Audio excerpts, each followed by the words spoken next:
Web का ही करेंगे, है ना। वेब की डाउट क्लास होगी, तो अब मैं सोच रहा हूँ कि लेवल 1 एंड लेवल 2 कर डिस्कस, है ना, क्योंकि पीवाई क्यूज बाद में कर लेंगे जो बचे हुए हैं, क्योंकि अब तो पूरा चैप्टर कंप्लीट हो जाएगा, तो आप लेवल 1 लेवल 2 कर सकते हो, है ना, तो वो ज़्यादा अच्छा रहेगा इसमें।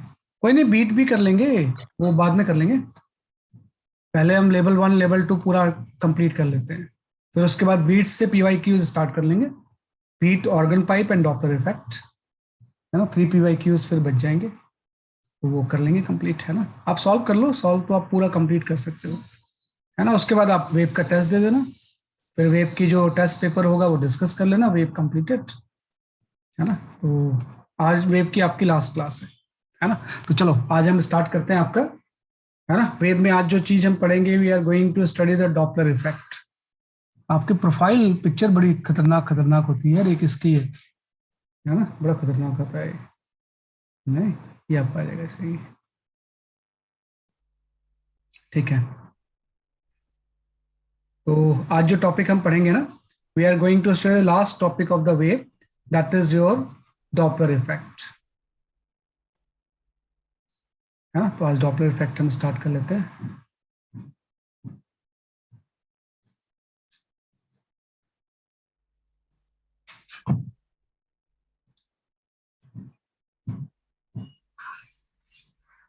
ये आपका आ जाएगा,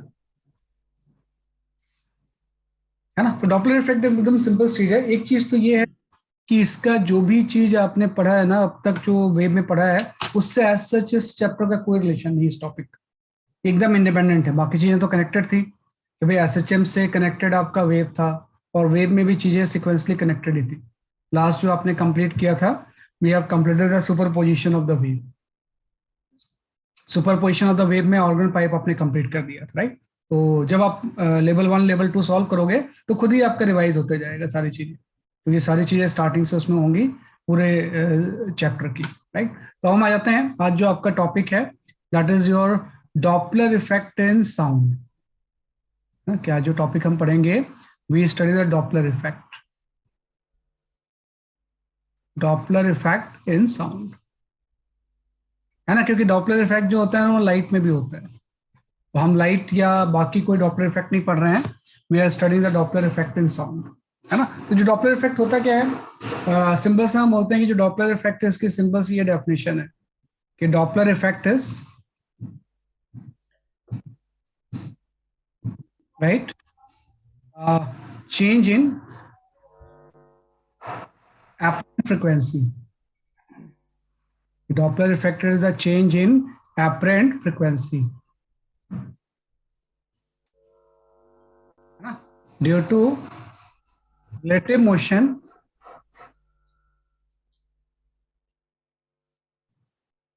between source and observer, between source and observer, ये आपका डॉपलर इफेक्ट होता है ना। कि Doppler effect is the change in the apparent frequency due to relative motion between the source and observer. कि अगर सोर्स और ऑब्जर्वर के बीच में कोई रिलेटिव मोशन होगा, तो जो है वो एक्चुअल फ्रीक्वेंसी नहीं सुनता है, वो बल्कि वो अपरेंट फ्रीक्वेंसी सुनेगा। इसी इफेक्ट को भी called as a Doppler effect, है ना। तो इसको हम बोलते हैं बेसिकली आपका डॉपलर इफेक्ट। बेटा नेक्स्ट चैप्टर वेव ऑप्टिक्स होगा, वेव के बाद वही आता है, एसएचएम के बाद आपका वेव, वेव के बाद इमीडिएट इसी से रिलेटेड वेव ऑप्टिक्स, है ना। तो वो नेक्स्ट चैप्टर होगा। Doppler effect is the change in the apparent frequency due to relative motion between the source and observer, है ना। तो एक्चुअली में क्या होता है कि सपोज मैं अगर ऐसा ले लूं कि, और ये आप कई बार ऑब्जर्व भी करते हो, जैसे आप किसी प्लेटफॉर्म पे खड़े हो, है ना, और अचानक से कोई ट्रेन आती है फास्ट, कोई मूव करती हुई, और वो अपनी विसल ब्लो करती है, तो आपने देखा होगा विसल धीरे धीरे उसकी फ्रीक्वेंसी चेंज होती है, जैसे जैसे पास होती है बहुत शार्प होने लगती है वो, और जब रिसीड होती है तो फिर से शार्पनेस उसकी कम हो जाती है। तो ये डॉपलर इफेक्ट की वजह से ही होता है, क्योंकि आप तो रेस्ट पे हो लेकिन ट्रेन तो मूव कर रही है ना, तो आपके और ट्रेन के बीच में रिलेटिव मोशन है, तो जो साउंड इमिट करेगा वो उसकी एक्चुअल फ्रीक्वेंसी आप नहीं सुनते हो, बल्कि आप चेंज फ्रीक्वेंसी सुनते हो। इसी को हम क्या बोलते हैं, इसलिए आपका डॉपलर इफेक्ट। तो डॉपलर इफेक्ट में सिंपल सा हम ऐसा सोच सकते हैं कि सपोज आपका यहाँ पे कोई source of sound and observer है ना, कि इस तरह से होता है कि ये आपका कोई सोर्स ऑफ साउंड है यहाँ पे, और इस तरह से यहाँ पे कोई सपोज ऑब्जर्वर है ना, और दोनों एक दूसरे की तरफ मूव कर रहे हैं। V S is the velocity of the source ले लेते हैं, और वी नॉट जो है वो वेलोसिटी ऑफ द ऑब्जर्वर है ना। इसमें आपका वी एस जो होगा ये आपकी सोर्स की वेलोसिटी हो जाएगी, सोर्स वेलोसिटी, है ना। और जो वी नॉट है ये आपका हो जाएगा बेसिकली आपका ऑब्जर्वर वेलोसिटी, ऑब्जर्वर वेलोसिटी, है ना। और वी जो यूज करते हैं हम यूजली वेलोसिटी ऑफ साउंड के लिए यूज करते हैं। किसको हम यूज करते हैं किसके लिए, बेसिकली आपके वेलोसिटी ऑफ साउंड के लिए। तो तीन केस इसमें हो गए, source velocity, observer velocity and sorry velocity of sound. We जो है हम क्या लेते हैं बेसिकली आपकी वेलोसिटी ऑफ साउंड, है ना। तो इसने क्या किया ना कि सोर्स एंड ऑब्जर्वर अगर एक दूसरे की तरफ जा रहे हैं, तो अगर ये कोई एफ नॉट फ्रिक्वेंसी का साउंड इमिट करेगा, है ना, तो ये साउंड जो होगा वो ट्रेवल करेगा किसी वी से, और वी से ट्रेवल करके इस तक पहुंचता है।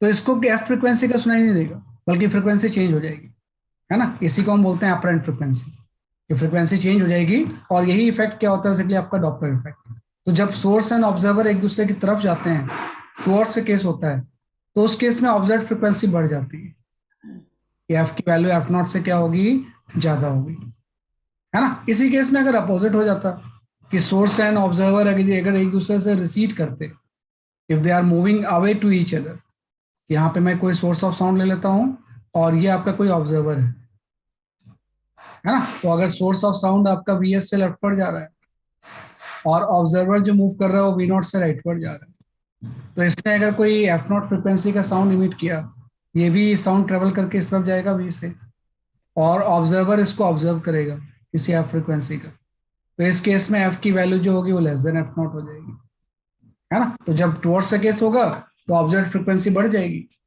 और जब अवे का केस होगा तो ऑब्जर्व फ्रिक्वेंसी क्या होती है, कम होती है। इस पूरे क्या हमारा क्या चीज, ये जो एफ है ये क्या है?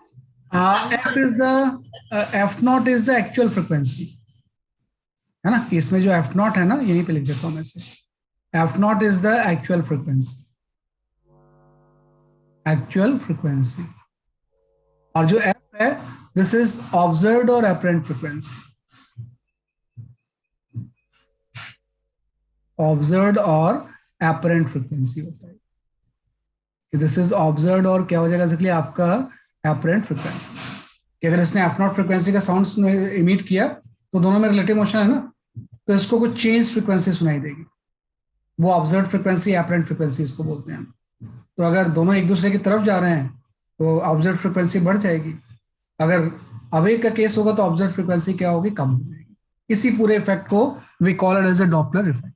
वैसे डॉपलर इफेक्ट देखो कोई बहुत सरप्राइजिंग चीज नहीं है, हम बहुत सिंपल केस से इसको समझ सकते हैं कि ऐसा हो ही क्यों रहा है। बाद में तो मैं फॉर्मूला ड्राइव भी करूंगा, लेकिन अभी मैं बहुत सिंपल केस से इसको समझ सकता हूँ इसमें, है ना। मैं अगर ऐसा बोलूं आपसे कि सपोज करो यहाँ पे कोई बोट है, बोट ले लेते हैं और बोट रेस्ट पे है ना, कि फर्स्ट केस में हम ऐसा ले लेते हैं कि यहाँ पे कोई बोट है और ये बोट यहाँ पे रेस्ट पे है, इस तरह से, है ना, कि इस तरह से बोट है और बोट यहाँ पे रेस्ट पे है। तो क्या होता है, यहाँ से कोई वाटर वेव जनरेट होती है, this is the water wave, है ना, और वाटर वेव इसकी तरफ ट्रेवल करके आती है। ये बोट तो रेस्ट पे है, वाटर वेव इसकी तरफ ट्रेवल करके आ रही है ना, कि वाटर वेव की जो पल्स है, if F is greater than F not then observed frequency will increase, है ना, कि भाई चेंज होती है, अब ये चेंज इंक्रीज भी हो सकता है डिक्रीज भी हो सकता है। तो अगर टुवर्ड्स का केस होगा then observed frequency will increase, और अगर अवे का केस होगा तो ऑब्जर्व्ड फ्रीक्वेंसी विल डिक्रीज, है ना। तो आप कहिएगा तो यहाँ पे बोट प्रेस पे है और इससे कोई इस तरह से वाटर वेव जाके स्ट्राइक करती है, तो एक प्रेस स्ट्राइक करेगा बोट को, फिर दोबारा फिर से क्रेस्ट एक स्ट्राइक करेगा। तो अगर मैं इस केस में बोलता हूं कि टाइम इंटरवल, फर्स्ट केस आपका ये है, if time interval between two crust, between two crust, successive crust is 0.2 second,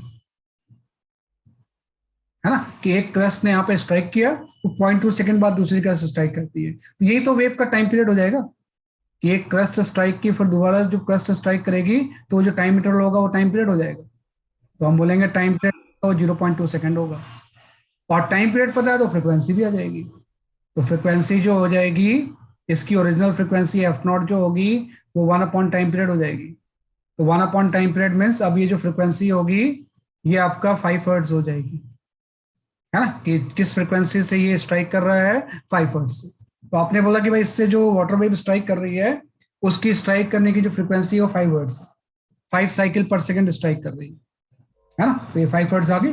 अब अभी तो बोट रेस्ट पे है, तो जिस फ्रिक्वेंसी से स्ट्राइक कर रही हो वही रहेगा। सपोज आपकी बोट राइटवर्ड जाने लगी, तो सेकंड केस में मैं ऐसा ले लेता हूं कि suppose boat is moving towards the rightward, है ना, कि सेकंड केस में वाटर वेव तो उसी फ्रिक्वेंसी से वापस आ रही है, लेकिन यहाँ पे जो बोट है ये आपकी अब राइटवर्ड मूव करने लगी किसी वेलोसिटी से, है ना, कि सेम बोट इस तरह से आपकी राइटवर्ड मूव करने लगी किसी वेलोसिटी से। अब इससे फिर से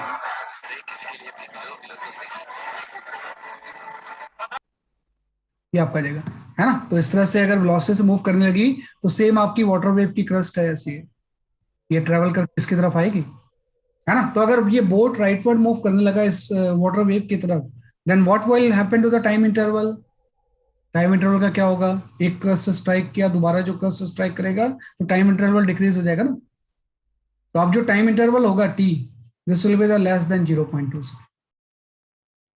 हो जाएगा ना, कि अगर बोट भी इसकी तरफ जाने लगे तो अब टाइम इंटरवल जो होगा वो डिक्रीज हो जाएगा। अगर टाइम इंटरवल डिक्रीज होगा देन फ्रीक्वेंसी इंक्रीज हो जाएगी, F will be greater than 5 hertz. ये तो डॉपलर इफेक्ट है कि भाई इसके मोशन की वजह से अब ज्यादा फ्रीक्वेंसी से इसको स्ट्राइक कर रहा है, तो मतलब फ्रीक्वेंसी चेंज हो गई है स्ट्राइक करने की। उसी को हम क्या बोलते हैं, डॉपलर इफेक्ट बोलते हैं।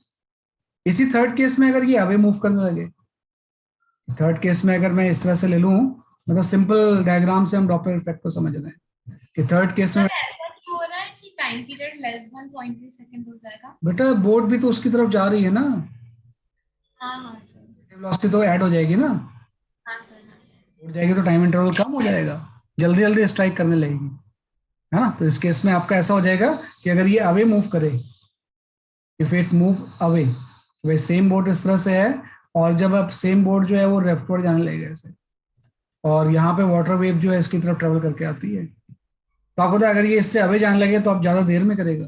एक क्रस्ट से स्ट्राइक किया, दोबारा क्रस्ट को स्ट्राइक करने में टाइम ज्यादा लगेगा क्योंकि सेम डायरेक्शन में ये मूव कर रहा है। तो आप जो टाइम इंटरवल होगा वो ग्रेटर देन 0.2 सेकेंड हो जाएगा। तो टाइम इंटरवल अगर ग्रेटर देन 2 सेकेंड हो जाएगा तो फ्रिक्वेंसी लेस हो जाएगी, 5 हर्ट्ज। तो ये तो डॉपलर इफेक्ट है कि अगर ये रेस्ट पे रहेगा तो सेम फ्रिक्वेंसी से स्ट्राइक करता रहेगा 5 हर्ट्ज से। अगर बोट इसकी तरफ चलने लगे तो फ्रिक्वेंसी ऑब्जर्व जो होगी वो 5 हर्ट्ज से ज्यादा होगी, अगर उससे अवे जाने लगे तो 5 हर्ट्ज से कम हो जाएगी। तो this effect is known as a Doppler effect. ये तो मैंने नॉर्मल लाइफ में बता दिया कि नॉर्मल जो फिजिकल वेव है उसमें भी डॉपलर इफेक्ट होता है। डॉपलर इफेक्ट मतलब किसी भी वेव की प्रॉपर्टी होती है, लाइक इंटरफेरेंस प्रॉपर्टी है जैसे, है ना, वैसे ही किसी भी वेव की प्रॉपर्टी जो है वो डॉपलर इफेक्ट है। लेकिन आपको डॉपलर इफेक्ट ये वाले नहीं पढ़ने हैं, बल्कि आपको जो डॉपलर इफेक्ट पढ़ना है that is the Doppler effect in sound. तो उसके बारे में हम डिस्कस करते हैं कि डॉपलर इफेक्ट को के साउंड में हम किस तरह से बेसिकली आपका एनालाइज करेंगे, है ना। तो डॉपलर साउंड हम एनालाइज करते हैं। So 0.2 is the value that we have assumed or what? हाँ हाँ, कोई भी रैंडम वैल्यू ले ली मैंने, Okay. कुछ भी ले ली मैंने समझाने के लिए, है ना, समझाने के लिए कोई भी रैंडम वैल्यूज मैंने ले ली। भाई 0.2 सेकेंड में स्ट्राइक कर रहा है तो फ्रिक्वेंसी 5 हर्ट्ज हो जाएगी, है ना। तो कम ज्यादा टाइम हो जाएगा तो उससे हम ले लिया मैंने से कोई भी रैंडम वैल्यू ले ली। तो this is known as a Doppler effect.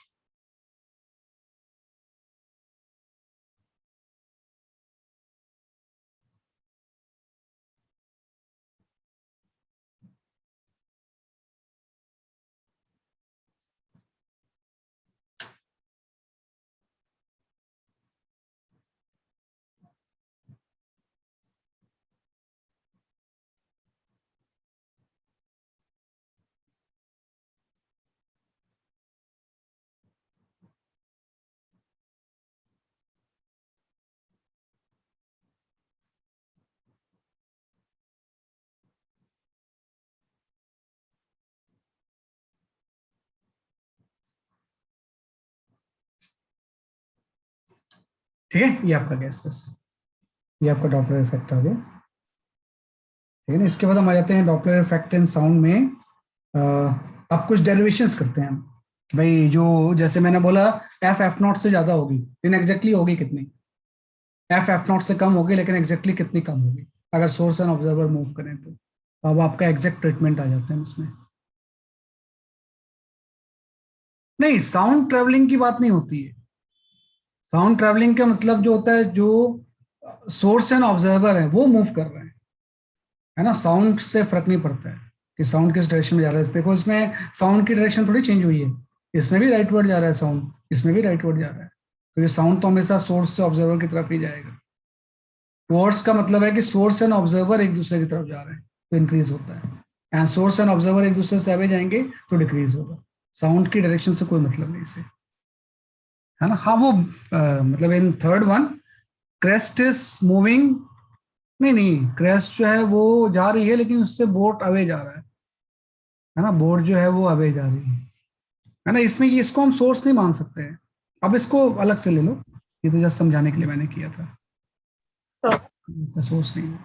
ये तो वेव आ रही है, किस सोर्स से आ रही हो सकता है, किसी स्टेशनरी सोर्स से आ रही होगी, ये जो वेव आ रही होगी उस सोर्स से आ जाएगी बेसिकली। सर हाँ बोलो। सर आपने स्टेटमेंट लिखा है time interval between two crest is 0.2, क्या लिखा है? Time interval between the two crest is 0.2 second,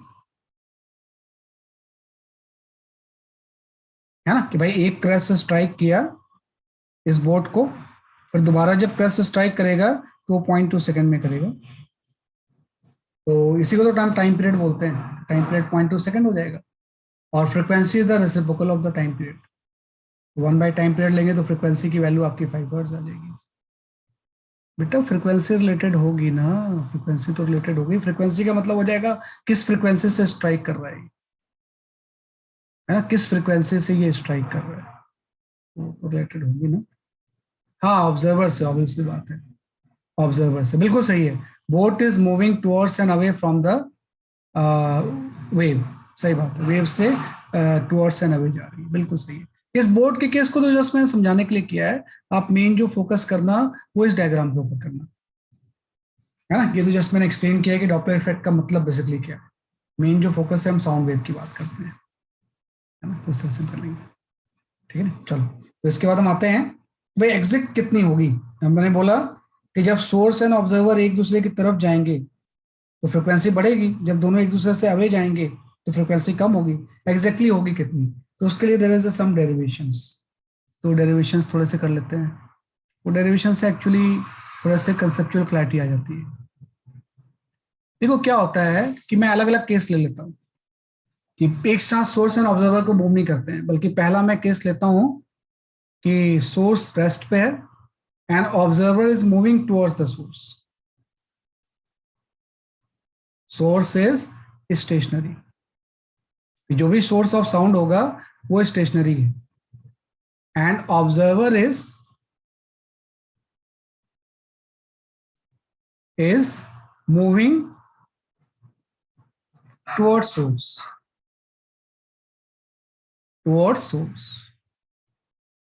है ना, कि सोर्स स्टेशनरी है एंड ऑब्जर्वर जो है वो सोर्स की तरफ मूव कर रहा है। तो बेसिकली क्या चीज में चेंज होगा जिससे कि फ्रीक्वेंसी चेंज हो रही है, क्योंकि फ्रीक्वेंसी की डेफिनेशन हम जानते हैं कि जो फ्रीक्वेंसी होती है वो तो ये होती है कि एफ की वैल्यू आपकी वी बाई लैम्डा होती है। तो अगर फ्रीक्वेंसी में चेंज करना है या तो वी चेंज होगा या लैम्डा चेंज होगा, या दोनों भी हो सकते हैं, है ना। तो दोनों चेंज होंगे तो फ्रीक्वेंसी चेंज होगी। तो आपको कॉज जानना होता है कि सोर्स अगर रेस्ट पे और अगर ऑब्जर्वर मूव कर रहा है तो वी एंड लैम्डा में से क्या चेंज होगा सो दैट की फ्रीक्वेंसी चेंज होगी। मैं यहाँ पे ऐसा ले लेता हूँ कि सोर्स ऑफ साउंड जो है वो तो रेस्ट पे है, इसका तो कोई मूवमेंट है ही नहीं।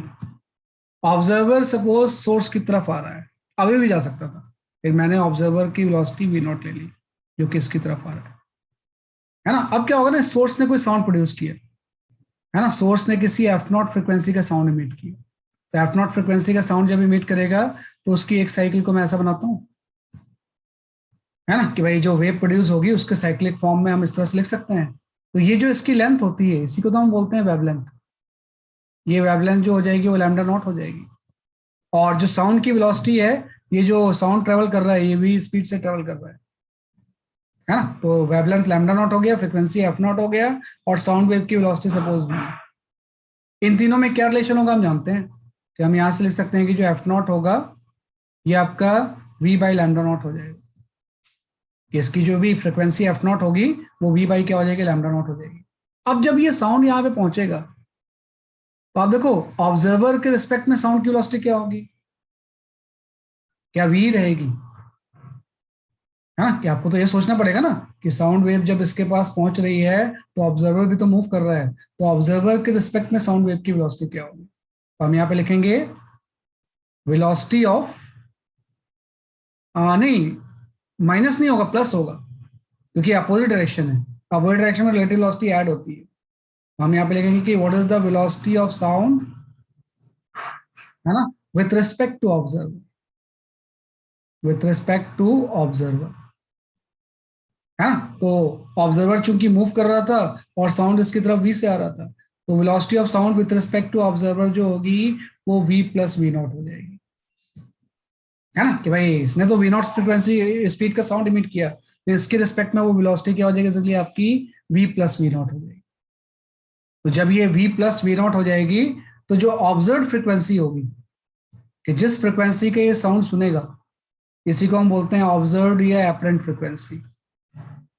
ऑब्जर्व्ड फ्रीक्वेंसी, भाई जिस फ्रीक्वेंसी के ये साउंड सुनेगा f, वो जो होगी वो फॉर्मूला तो v बाई लैम्डा ही होगा, लेकिन अब वेलोसिटी जो होगी वो v प्लस वी नॉट हो जाएगी।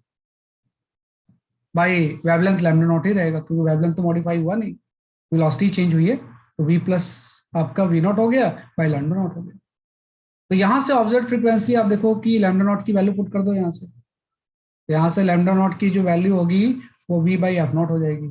इसको हम यहाँ पे सब्स्टिट्यूट कर लेते हैं इस जगह पे। तो जैसे सब्स्टिट्यूट करेंगे तो ऑब्जर्व फ्रीक्वेंसी की वैल्यू ये आ गई F naught into V plus V naught divided by आपका वी आर।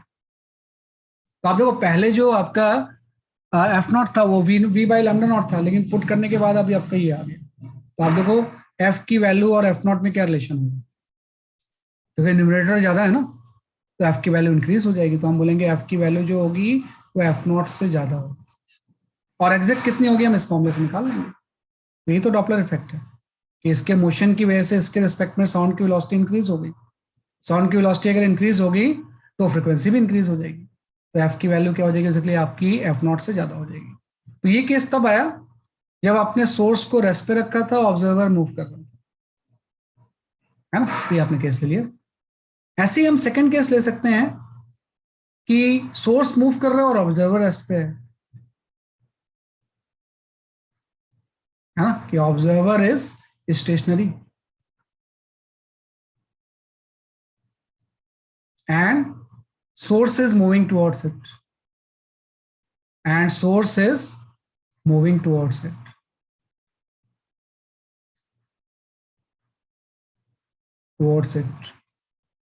है ना। कि भाई अब सोर्स मूव कर रहा है उसका क्या इफेक्ट होगा। वैसे आपको पता है कि चाहे सोर्स ऑब्जर्वर की तरफ जाए चाहे ऑब्जर्वर सोर्स की तरफ जाए, फ्रीक्वेंसी इंक्रीज तो होती है, लेकिन किस कॉज की वजह से इंक्रीज होती है, दोनों केस में चेंज हो जाता है। तो अगर इस केस में मैं ऐसा देखूं कि क्या हो जाएगा, तो हम ऐसा ले सकते हैं कि ये आपका कोई स्ट्रेट लाइन आ गया, है ना, और यहाँ पे आपका कोई सोर्स ऑफ साउंड है,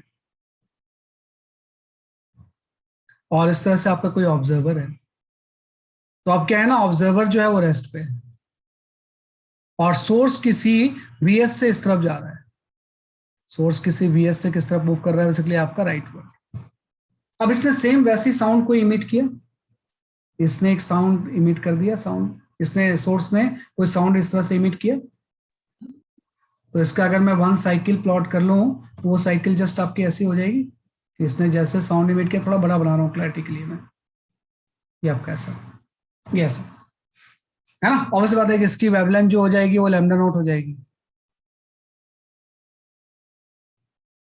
है ना, और यहां से इसकी वेलोसिटी जो होगी वो v हो जाएगी साउंड की, और इसकी फ्रीक्वेंसी एफ नॉट है। तो अभी भी इन तीनों में रिलेशन तो सेम ही रहेगा कि जब मैं यहाँ पे लिखूंगा कि एफ नॉट की वैल्यू क्या होगी, मैं लिखूंगा v बाई लैम्डा नॉट। अब यहाँ पे थोड़ी सी प्रॉब्लम हो जाएगी भाई जब तक सपोज इसके साइकिल का टाइम पीरियड टी है, if T is the time period of cycle, है ना, जो कि फ्रिक्वेंसी का रेसिप्रोकल होगा, कि जो एफ नॉट होगा वो 1 अपॉन टाइम पीरियड ही हो जाएगा, है ना। तो जब तक ये वेव एक पूरी स्टेब्लिश होगी तब तक सोर्स तो आगे चला जाएगा ना, क्योंकि जब तक ये पूरी साइकिल एक कंप्लीट होगी ना, टाइम पीरियड जब टी लगेगा उसमें, तब तक सोर्स अपनी पोजीशन चेंज कर चुका होगा। तो अब जो सोर्स की चेंज पोजीशन हो जाएगी इस टाइम में, सोर्स आपका यहाँ पे कहीं पे आ जाएगा, है ना, कि जो सोर्स यहाँ पे था जब तक ये पूरी साइकिल कंप्लीट हुई तब तक ये यहाँ पे आ जाएगा। मतलब इसके रिस्पेक्ट में जो वेवलेंथ हो जाएगी वो तो डिक्रीज हो गई ना, कि भाई इसके रिस्पेक्ट में जब तक ये कंप्लीट हुआ तब तक तो सोर्स आगे चला गया, तो सोर्स के रिस्पेक्ट में वेवलेंथ विल डिक्रीज। तो यहाँ पे कंसेप्ट सिंपल सा होता है कि विथ रिस्पेक्ट टू सोर्स, है ना, कि अगर हम बात करें बेसिकली आपके विथ रिस्पेक्ट टू सोर्स, है ना, wavelength will decrease, wavelength will decrease, है ना, कि with respect to source wavelength की वैल्यू क्या हो जाएगी, डिक्रीज हो जाएगी, है ना। और कितनी हो जाएगी हम निकाल सकते हैं कि डिक्रीज होके जो वेवलेंथ होगी वो आपका lambda naught minus V S into time period हो जाएगा, है ना, क्योंकि आपको पता है कि इस टाइम पीरियड में ये कुछ डिस्टेंस से आगे चला जाएगा, और इसकी अगर वेलोसिटी वी एस है तो ये जो डिस्टेंस होगा ये आपका V S into time period ही तो हो जाएगा, कि जिस टाइम में इसकी एक साइकिल कंप्लीट होगी, ये पल्स जब तक यहाँ पे पहुंचेगी टाइम पीरियड टी में, तब तक सोर्स अपनी पोजीशन चेंज करके यहाँ पे आ गया होगा, और वेलोसिटी इंटू टाइम ही तो डिस्टेंस होता है। तो अब जो इफेक्टिव वेवलेंथ होगी वो तो सिर्फ इतनी बच गई ना, ये वाली, ये लैम्डा हो जाएगा। तो लैम्डा की वैल्यू जो होगी वो लैम्डा नॉट से हम वी एस इंटू टी क्या कर देंगे बेसिकली आपका माइनस कर देंगे, है ना, किससे वी एस इंटू टी क्या कर देंगे बेसिकली आपका माइनस कर देंगे। तो ध्यान रखना इस केस में वेलोसिटी मॉडिफाई होती है, इसमें वेवलेंथ मॉडिफाई होता है ना। तो अब हम निकालेंगे कि what is the observe frequency, कि इस केस में हम क्या कैलकुलेट करेंगे, व्हाट इज ऑब्जर्व फ्रीक्वेंसी। भाई जो ऑब्जर्व फ्रीक्वेंसी होगा क्या होगा, या ऑब्जर्व फ्रीक्वेंसी या एपरेंट फ्रीक्वेंसी क्या होगी।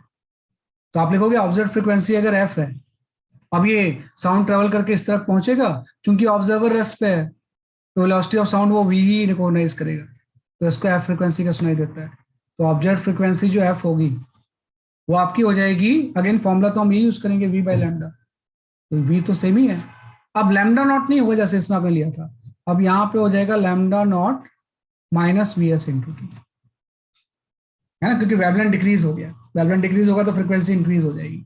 अब यहाँ पे वैल्यूज आप पुट कर दो, तो भाई लैम्डा नॉट की value V by F naught होती है, और टाइम पीरियड जो होता है वो 1/f0 हो जाएगा। तो यहाँ पे जब वैल्यूज पुट करेंगे तो ये आपका ये आ जाएगा, लैम्डा नॉट की जगह पे हम पुट कर देंगे v/f0, और टाइम पीरियड की जगह पे 1/f0 आ गया, है ना, कि टाइम पीरियड की जगह पे क्या आ गया, इसलिए आपका 1/f0। यहाँ से ऑब्जर्व फ्रीक्वेंसी का फॉर्मूला आ गया, है ना, तो यहाँ से आ गया f0 into V divided by V minus V S. तो देखो इसमें क्या हुआ था, ऑब्जर्व फ्रीक्वेंसी बढ़ रही थी क्योंकि न्यूमेटर बढ़ गया था, इसमें क्या है, इसमें भी ऑब्जर्व फ्रीक्वेंसी बढ़ रही है बिकॉज डिनोमिनेटर कम हो गया, तो इस केस में भी एफ की वैल्यू क्या होगी, एफ नॉट से ज्यादा होगी। तो चाहे सोर्स ऑब्जर्वर की तरफ जाए चाहे ऑब्जर्वर सोर्स की तरफ जाए, फ्रीक्वेंसी इंक्रीज होती है, लेकिन दोनों का कॉज अलग अलग होता है। इसका कॉज है change in velocity of sound, इसका कॉज है चेंज इन वेवलेंथ। तो उसके अकॉर्डिंग दो केस हमने डिस्कस किए, राइट, तो उसको आप लिख लो थोड़ा सा, तो कंसेप्चुअली थोड़ा सा ही आना चाहिए आपको, है ना, कई बार वो कंसेप्चुअली पूछ देते हैं।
ठीक है, ये हमने सॉल्व किया थोड़ा सा, राइट। तो ये कंसेप्चुअली थोड़ा सा आपको आना चाहिए, बाकी तो फॉर्मूला से ही काम चल जाता है ना। बाकी जो है साउंड नहीं नहीं, 2 टाइम्स ऑफ एफ नॉट नहीं है बेटा। मैं बताता हूँ सेकंड लास्ट स्टेप में, नहीं V S by F naught है कि भाई आपने बोला V by lambda naught into V S into T हो गया, तो लैम्डा नॉट तो अभी आपने पढ़ा कि lambda naught V by F naught हो जाएगा, और टाइम पीरियड जो होता है वो यहाँ से 1 बाई एफ नॉट हो जाएगा। ये 1 बाई एफ नॉट लिखा है मैंने, एफ नॉट, और फिर उसी को सिंप्लीफाई करके एफ नॉट ऊपर ले जाएंगे तो ये आ जाएगा आपका, है ना। ये आपका इस तरह से आ गया। हाँ, तो सेकंड डायग्राम कुछ नहीं था कि जिस टाइम में वेवलेंथ पूरा ये अचीव करेगा उस टाइम तक सोर्स आगे चला जाएगा।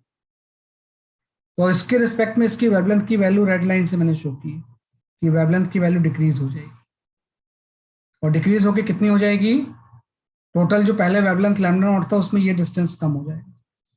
तो with respect to the source wavelength will decrease, और डिक्रीज होके इतनी हो जाएगी, है ना। इसी को फिर मैंने यूज कर लिया यहाँ पे, है ना, इसी चीज को यहाँ पे मैंने यूज कर लिया। तो ध्यान रखना, ऑब्जर्वर की मोशन से वेलोसिटी ऑफ साउंड चेंज होती है, एंड सोर्स की मोशन से वेवलेंथ चेंज होती है, क्योंकि मैंने स्टार्टिंग में बताया कि अगर फ्रिक्वेंसी चेंज हो रही है तो या तो ये चेंज होगा या ये चेंज होगा। तो ऑब्जर्वर के मोशन से वी चेंज होता है, सोर्स के मोशन से लैम्डा चेंज हो सकता है। अगर दोनों मूव कर रहे हैं तो दोनों चीजें चेंज होंगी, है ना, कि भाई ये आपका इस तरह से चलेगा, है ना, ये आपका इस तरह से।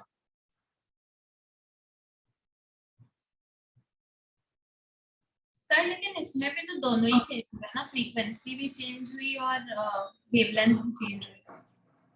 नहीं नहीं, मैं बोल रहा हूँ वेलोसिटी एंड वेवलेंथ, अच्छा वेलोसिटी एंड वेवलेंथ की मैं बात कर रहा हूँ।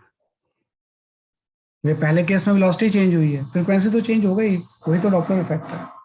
लेकिन फ्रीक्वेंसी किस वजह से चेंज हुआ है वो इंपॉर्टेंट है ना। अगर दोनों मूव कर रहे हैं तो दोनों चीजें चेंज हो जाएंगी। हाँ, ये gap we S into T है, बीच में जो गैप वाले डिस्टेंस है ना, ये वी एस इंटू टी है, इसलिए तो मैंने लैम्डा से उस नॉट से उसको माइनस कर दिया, तो वी एस इंटू टी आ जाएगा, है ना? तो ये जस्ट हमने सॉल्व कर लिया। ठीक है, अब हम आ जाते हैं, दोनों ले लेते हैं कि भाई सोर्स एंड ऑब्जर्वर दोनों मूव कर रहे हैं, वही केस आपको मेमोराइज करना है। ये तो जस्ट मैंने समझाने के लिए बताया है ना, कि एक ही केस आपको मेमोराइज करना है, ये सब कोई फॉर्मूला याद करने की जरूरत नहीं है, बस इसका नेक्स्ट फॉर्मूला आप याद रख करोगे कि source and observer moving towards each other. Yes,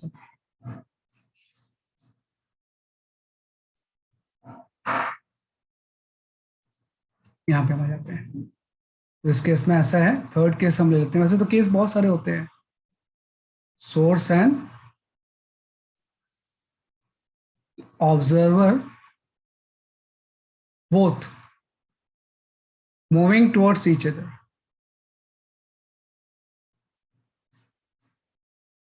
towards each other, है ना। कि भाई सोर्स, जो शुरू में मैं डायग्राम बना रहा था कि सोर्स एंड ऑब्जर्वर दोनों मूव कर रहे हैं, है ना, कि इस तरह से आपका कोई सोर्स है, ये किसी वीएस से राइटवर्ड जा रहा है ना, और यहाँ पे कोई ऑब्जर्वर है जो कि वी नॉट से लेफ्टवर्ड जा रहा है। इसने किसी एफ नॉट फ्रिक्वेंसी का साउंड इमिट किया जो कि वी वेलोसिटी से ट्रेवल करके इसको एफ फ्रिक्वेंसी का सुनाई देता है। तो इस केस में ऑब्जर्व फ्रिक्वेंसी क्या होगी, what is the observe frequency. इन दोनों का कॉम्बिनेशन हो जाएगा जो अभी आपने पढ़ा कि ऑब्जर्व फ्रिक्वेंसी हम लिखेंगे v बाय लैम्डा। तो अब इसके रिस्पेक्ट में साउंड की वेलोसिटी भी चेंज हो जाएगी, वो आपकी हो जाएगी बेसिकली आपकी मैं इसको बीच वाली चीज को नहीं लिखता हूँ कि ऐसे नहीं तो कंफ्यूजन होगा, कि आप frequency equal to velocity by wavelength होती है, तो अब velocity of sound v plus V naught हो जाएगा क्योंकि ऑब्जर्वर मूव कर रहा है, और वेवलेंथ सोर्स के मूव करने की वजह से डिक्रीज हो जाएगी, ये हो जाएगा lambda naught minus V S into T. दोनों चीजें ले लेंगे अब इसमें आप वैल्यूज पुट कर दो। भाई लैम्डा नॉट जो होता है वो v बाई एफ नॉट होता है, और टाइम पीरियड जो होता है वो 1 बाई एफ नॉट होता है, यहाँ पे पुट कर लेते हैं। तो जो ऑब्जर्व फ्रिक्वेंसी की वैल्यू होगी वो आपकी आ जाएगी v plus V naught, lambda naught की जगह पे आपने v by F naught put कर दिया, minus V S by F naught आ गया। तो इसी को अगर सिंप्लीफाई करके एफ नॉट ऊपर ले जाएं तो ये मेन फॉर्मूला आ गया आपका, V plus V naught V minus V S, है ना। इसी फॉर्मूले की को बात करनी है, तो एक ही फॉर्मूला आपको मेमोराइज करना है कि एफ इज इक्वल टू हो जाएगा F naught V plus V naught and V minus V S. जब भी कोई सोर्स एंड ऑब्जर्वर एक दूसरे की तरफ जाते हैं तो अगर एफ नॉट एक्चुअल फ्रिक्वेंसी है तो वो सुनाई नहीं देती ऑब्जर्वर को, बल्कि वो अपरेंट फ्रिक्वेंसी सुनता है, और उस अपरेंट फ्रिक्वेंसी की जो वैल्यू होगी कि वो आपका अपरेंट फ्रिक्वेंसी सुनेगा, और अपरेंट फ्रिक्वेंसी की वैल्यू ये हो जाएगी, है ना। This is the case of towards, है ना, ये टुवर्ड्स का केस है ना। तो टुवर्ड्स में हमेशा क्या होता है, न्यूमरेटर में प्लस होता है और डिनोमिनेटर में क्या होता है, माइनस होता है। जब अवे का केस होगा तो यही चीज उल्टी हो जाएगी, है ना। तो आपको याद यही करना है, एक ही फॉर्मूला है ही पूरे डॉपलर इफेक्ट में, यही, इसके अलावा कोई फॉर्मूला नहीं है ना। जो भी केस बाकी होंगे वो इसी से आपका आएगा। जैसे किसी ने बोला कि ऑब्जर्वर रेस्ट पे है तो वी नॉट जीरो ले लो, तो ऑब्जर्वर रेस्ट पे होगा तो वी नॉट जीरो लेंगे तो ये आ जाएगा। किसी ने बोला सोर्स रेस्ट पे है तो वी एस जीरो ले लो तो ये आ जाएगा, है ना। तो उसी के अकॉर्डिंग ही आपको मूव करना है कि अगर ऑब्जर्वर रेस्ट पे है तो वी नॉट जीरो ले लेंगे, अगर सोर्स रेस्ट पे है तो वी एस जीरो ले लेंगे, है ना। अगर दोनों मूव कर रहे हैं तो ये आ गया। और अगर कोई साइन इस डायग्राम के रिस्पेक्ट में अपोजिट है, किसी भी डायरेक्शन, कोई भी डायरेक्शन, तो उसको नेगेटिव ले लेना आपने। जैसे इसमें वी एस राइटवर्ड है, किसी केस में अगर वी एस लेफ्टवर्ड आ रहा है तो यहाँ पे माइनस वी एस ले लोगे आप। यहाँ पे वी नॉट लेफ्टवर्ड है, किसी केस में अगर राइटवर्ड आ रहा है तो वहां पे माइनस वी नॉट ले लोगे आप। तो बस साइन चेंज करना है। तो आपको ये डायग्राम ध्यान रखना है, और इस डायग्राम के अकॉर्डिंग ऑब्जर्व फ्रीक्वेंसी ये है। अब इससे कंपेयर करके बाकी सारे फॉर्मूले हम निकालेंगे। जैसे किसी ने अगर आपसे पूछा कि source and observer are moving away from each other, source and observer are moving away from each other, away from each other, है ना। तो आप डायग्राम बना लो कि जब अवे मूव करेंगे तो ऐसी तो होगा कुछ, source and observer are moving away from the each other, ये आपका कोई सोर्स है, और ये v minus V naught upon v plus V S हो जाएगा। हाँ, v माइनस वी नॉट हो जाएगा, v प्लस वी एस हो जाएगा, बिल्कुल सही है। तो आप लिख लोगे सोर्स वी एस हो जाएगा इस तरह, ऑब्जर्वर आपका वी नॉट हो गया, इसने एफ नॉट फ्रिक्वेंसी का साउंड इमिट किया, ये आपका वी से इधर गया, इसको एफ फ्रिक्वेंसी का सुनाई दिया। तो हम इससे कंपेयर करेंगे इसको, इस डायग्राम से फॉर्मूला हम यही लिखेंगे और इससे कंपेयर करेंगे। तो मैं लिखूंगा एफ नॉट, अब लिखूंगा वी प्लस, प्लस तो साइन में ऊपर लिखूंगा ही, लेकिन मैं देखूंगा कि भाई वी नॉट इसमें लेफ्टवर्ड था, इसमें राइटवर्ड है, मैं लिख दूंगा V plus minus V naught. इस डायग्राम के रिस्पेक्ट में अपोजिट आ गया। यहाँ पे लिखेंगे v माइनस, लेकिन इसमें तो वी एस राइटवर्ड है, इसमें लेफ्टवर्ड है, तो ये माइनस वी एस होगा, है ना। तो इसको जब सिंप्लीफाई करेंगे तो ये आपका हो जाएगा F naught into V minus V naught and V plus V S हो जाएगा, है ना। तो अवे के केस में साइन उल्टा हो जाता है ना। टुवर्ड्स के केस में क्या होता है, ऊपर प्लस नीचे माइनस, अवे के केस में ऊपर माइनस नीचे प्लस। तो फॉर्मूला आपको यही याद करना है, इससे इसको कंपेयर कर लेना। तो मैंने बोला अभी तक तो टुवर्ड्स या अवे जा रहे थे, सेम डायरेक्शन में भी तो मूव कर सकते हैं। ये फिफ्थ केस में ऐसा हो जाएगा, सोर्स एंड ऑब्जर्वर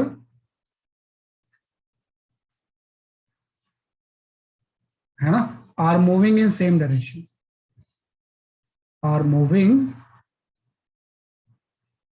है ना, in same direction, in same direction. कि सोर्स एंड ऑब्जर्वर जो है वो सेम डायरेक्शन में जा रहे हैं। तो जब ये सेम डायरेक्शन में जाएंगे तो इसका कंसेप्ट आपका ऐसा हो जाएगा, ये जो सोर्स एंड ऑब्जर्वर है ये सेम डायरेक्शन में जा रहे हैं। ये जो सोर्स है वो वी एस से राइटवर्ड जा रहा है, एंड ऑब्जर्वर जो है वो वी नॉट से राइटवर्ड जा रहा है, दोनों सेम डायरेक्शन में जा रहे हैं। इसने किसी एफ नॉट फ्रिक्वेंसी का साउंड इमिट किया,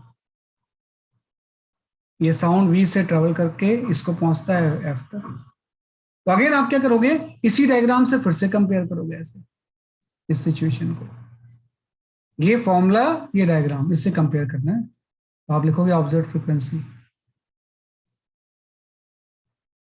है ना। तो हम लिखेंगे यहाँ पे V प्लस, आप देखो V नॉट इसके अपोजिट है, यहाँ माइनस V नॉट आ गया, लेकिन जो सोर्स है वो तो सेम ही है ना, यहाँ भी राइटवर्ड जा रहा है, यहाँ भी राइटवर्ड जा रहा है, तो इसमें कोई चेंज नहीं होगा, मतलब इसमें ऊपर नीचे दोनों माइनस हो जाएगा, तो सेम डायरेक्शन में ऊपर में माइनस होता है, नीचे भी माइनस होता है, माइनस भी हो जाएगा, है ना। तो अलग अलग केस याद नहीं करना है, एक ही ये फॉर्मूला याद करना है, और उससे जो भी केस होगा उसको बना लेंगे हम इसमें, है ना। वैसे आसानी है, जब दोनों एक दूसरे की तरफ जाएंगे तो ऊपर प्लस नीचे माइनस, अवे जाएंगे तो ऊपर माइनस नीचे प्लस, और सेम डायरेक्शन में दोनों माइनस रहेगा फॉर्मूले में, तो इस तरह से हम करते हैं इसे, है ना। तो ये आपके 5 केसेस हैं, कोई रेस्ट पे है तो रेस्ट पे ले लेंगे उसे, है ना। तो इस तरह से डॉपलर इफेक्ट हम एनालाइज करते हैं।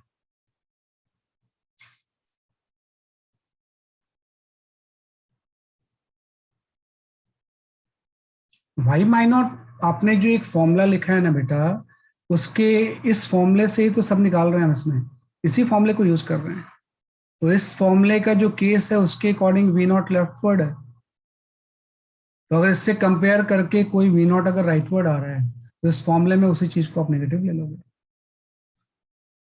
भाई इस डायग्राम और इस फॉर्मूले से कंपेयर कर रहे हैं, तो इस डायग्राम के अपोजिट अगर कोई भी साइन है तो इस फॉर्मूले में वो चीज नेगेटिव हो जाएगी, है ना। तो याद करेगा, सेम है तो सेम रहेगा।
ठीक है ना, ये आपका बेस है ना। तो ये आपको एक ही फॉर्मूला याद रखना है, ऐसे तीनों याद रखोगे तो ज्यादा अच्छा रहेगा, है ना। फटाफट अप्लाई करोगे, डायग्राम नहीं बनाना पड़ेगा आपको, टुवर्ड्स अवे सेम डायरेक्शन, तीन ही केस में, है ना। अब हम आ जाते हैं, देखो अब तक जो भी हम पढ़ रहे थे ना वो बड़ा एक सिंपल केस था कि स्ट्रेट लाइन के अलोंग सब चीजें थी, है ना। अब थोड़ा सा डॉपलर इफेक्ट में कुछ वेरिएशंस भी होते हैं, मतलब इसमें जो न्यूमेरिकल्स आते हैं उसमें थोड़े से जो वेरिएशंस होंगे उसके बारे में डिस्कस करते हैं। ये चीज तो बिल्कुल सिंपल है आपकी, है ना, कि अब तक इसमें कुछ दिक्कत है ही नहीं,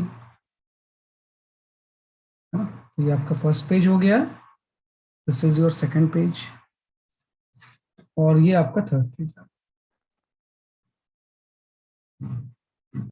अब हम फोर्थ आ जाते हैं, है ना, कि डॉपलर इफेक्ट में कुछ केसेस होते हैं वो आपको डिस्कस करने होते हैं, वो डिस्कस कर लेते हैं इसमें, है ना। तो we talk about the Doppler effect,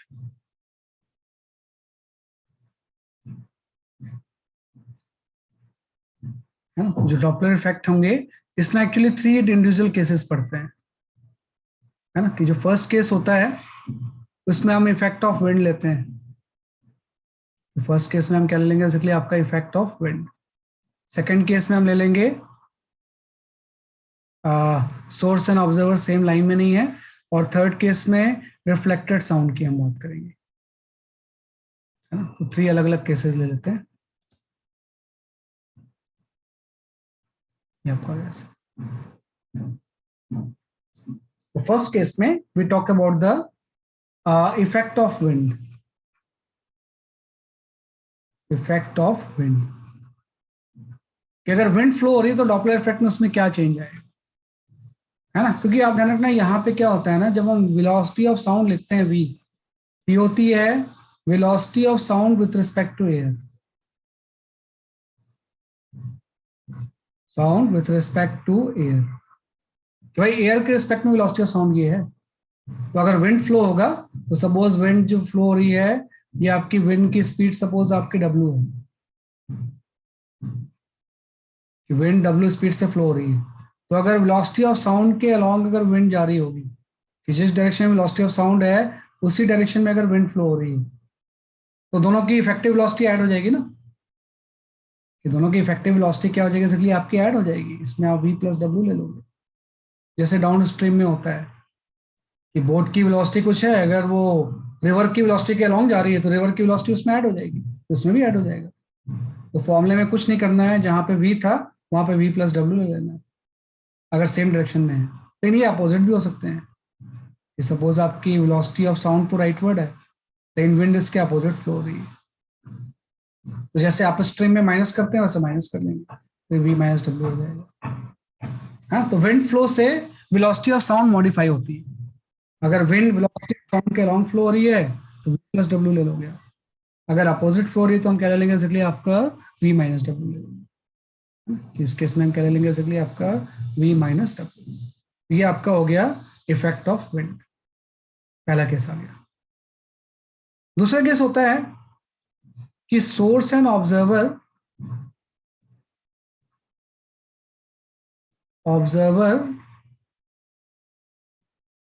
are not along same line, along same line। ये जो source and observer same line के अलॉन्ग नहीं भी हो सकते हैं, जैसे अब तक तो जो भी हम पढ़ रहे थे वो सेम लाइन के तो ले रहे थे, सबका डायरेक्शन सेम है कि स्ट्रेट लाइन के अलॉन्ग सारे केस में। लेकिन ये अलग अलग भी हो सकते हैं, हो सकता है ऑब्जर्वर कहीं साइड पे हो, भाई इस तरह से ऐसा हो सकता है कि यहाँ पे आपका सोर्स है कोई और यहाँ पे कोई ऑब्जर्वर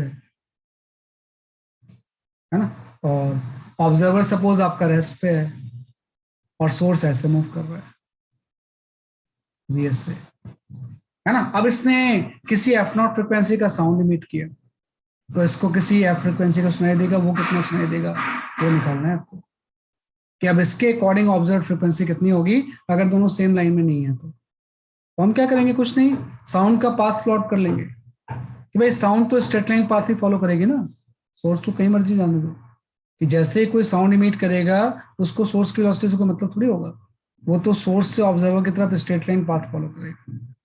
जो साउंड की वेलोसिटी की डायरेक्शन होगी वो तो जस्ट आपकी ये हो जाएगी, इस डायरेक्शन में साउंड मूव करेगा, है ना। तो अब आपको क्या करना पड़ेगा ना, सोर्स की वेलोसिटी को रिजॉल्व करना पड़ेगा साउंड के अलोंग, क्योंकि डॉपलर इफेक्ट हमेशा हम वेलोसिटी ऑफ साउंड के अलोंग लगाते हैं, है ना। हम यहाँ पे लिख लेंगे इंपॉर्टेंट लाइन कि डॉपलर इफेक्ट इज अप्लाइड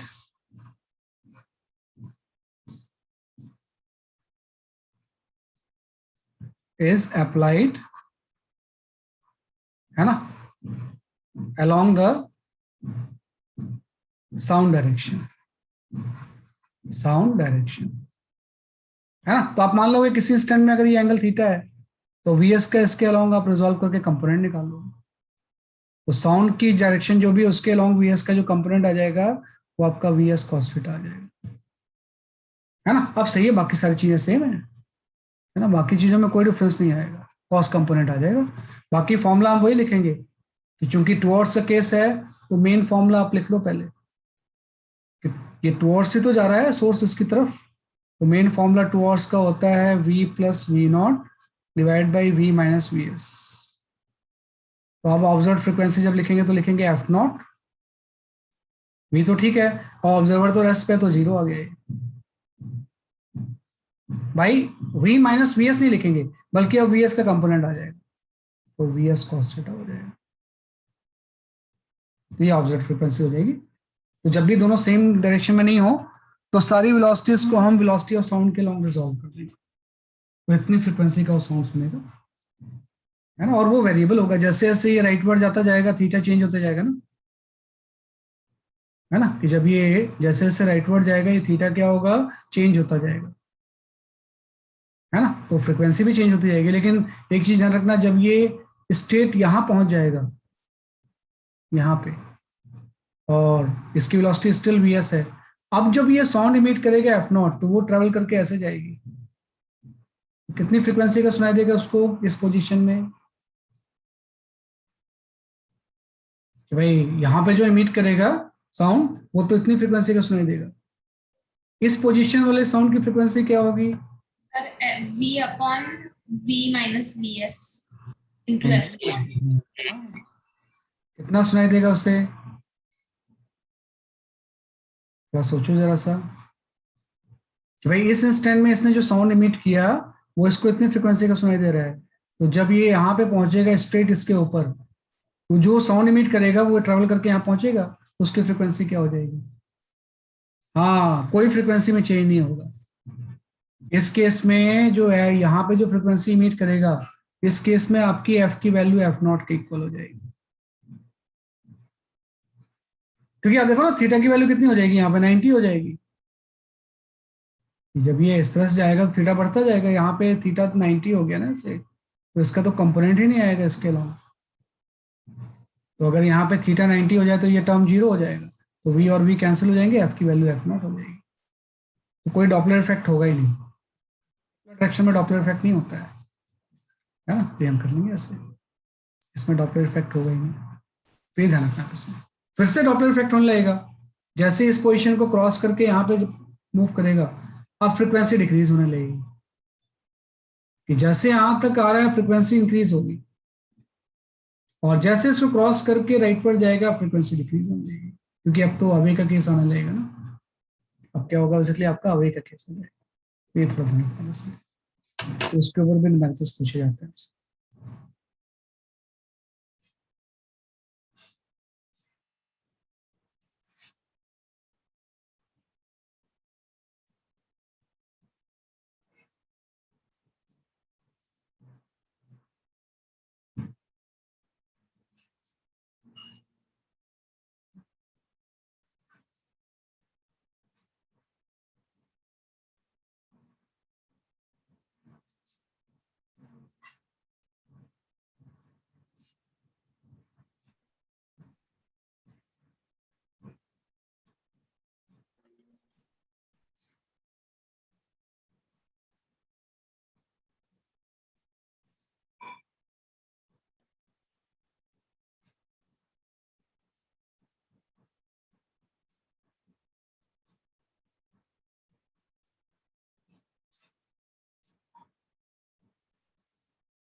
है ना, कि आपका आएगा इससे।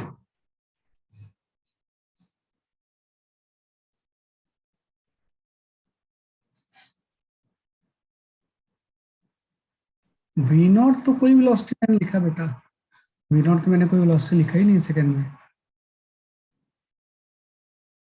अरे वो मैंने फॉर्मूला लिखा है, लेकिन वो बाद में फिर जीरो पुट कर दिया ना मैंने यहाँ पे, फॉर्मूले में तो पूरा लिखेंगे ना, लेकिन आपका ऑब्जर्वर रेस्ट पे है, तो अगर ऑब्जर्वर रेस्ट पे तो उसको यहाँ पे जीरो पुट कर दिया मैंने, है ना, कि ऑब्जर्वर अगर रेस्ट पे है तो उसको मैंने क्या पुट कर दिया, जीरो।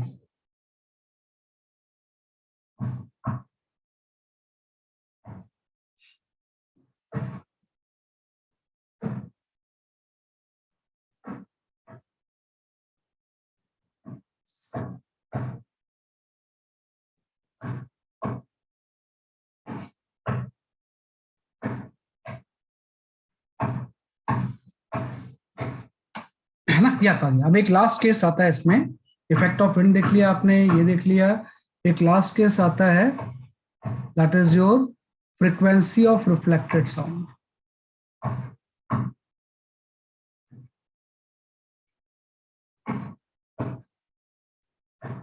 साउंड, है ना, और इको, हाँ, कि रिफ्लेक्टेड साउंड को हम इको बोलते हैं, कि डॉपलर इफेक्ट से जो रिफ्लेक्टेड साउंड होगा उसकी फ्रिक्वेंसी कितनी होगी। तो उसको हम ऐसा समझ सकते हैं कि सपोज करो यहाँ पे कोई इस तरह से सरफेस है ना, और यहाँ पे आपने कोई हिल वगैरह ले लिया, हिल या कोई टावर है, इस तरह से हिल या कोई टावर है, एंड इस तरह से आप कोई सोर्स ले लो, और यहाँ पे बीच में कोई ऑब्जर्वर है। वैसे सोर्स बीच में हो सकता है, ऑब्जर्वर इधर भी हो सकता है, उससे फर्क नहीं पड़ता कोई भी, है ना, मेन तो केस आपको डिस्कस करना है। अब क्या होगा ना कि जैसे सोर्स कोई साउंड इमिट करेगा किसी f0 फ्रिक्वेंसी का, सपोज दोनों चीजें मूव कर रही हैं, ऑब्जर्वर भी v0 से राइटवर्ड जा रहा है एंड सोर्स भी vs से राइटवर्ड जा रहा है। तो जैसे f0 फ्रिक्वेंसी का साउंड इमिट करेगा, एक साउंड तो इसको डायरेक्ट कैसे सुनाई देगा, है ना, कि भाई सोर्स से v वेलोसिटी से साउंड ट्रेवल करेगी और डायरेक्ट ये सुनेगा। तो डायरेक्ट साउंड की फ्रिक्वेंसी f1 तो अभी आपने निकाला कि f1 की जो वैल्यू होगी वो सेम डायरेक्शन का केस है, तो ये हो जाएगा v minus V naught by V minus V S.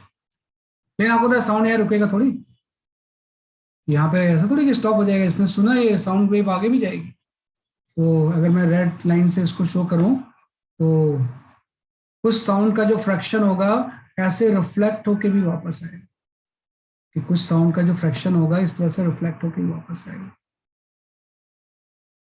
तो ऑब्जर्वर को दो फ्रीक्वेंसी के साउंड सुनाई दे रहे हैं, एक तो डायरेक्ट साउंड f1 फ्रीक्वेंसी का और एक रिफ्लेक्टेड साउंड। तो रिफ्लेक्टेड साउंड की फ्रीक्वेंसी सपोज जो उसको सुनाई दे रही है वो f2 है ना। तो आपको ये निकालना होता है कि what is the frequency of reflected sound.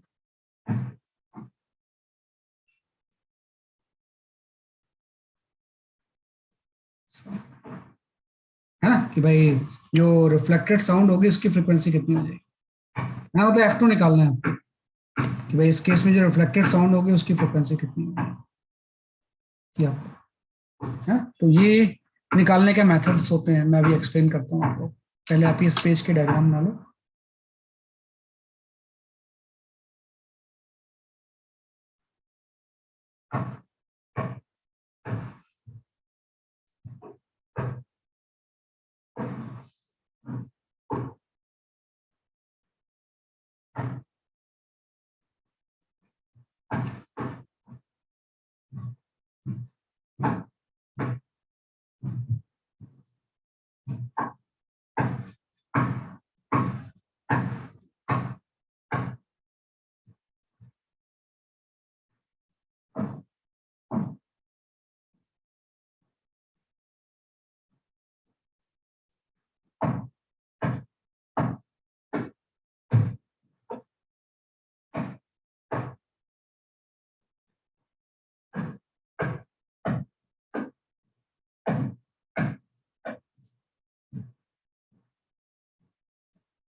हाँ, तो f2 निकालते कैसे हैं तो मैं आपको नेक्स्ट पेज में एक्सप्लेन करता हूँ कि how to find out the f2।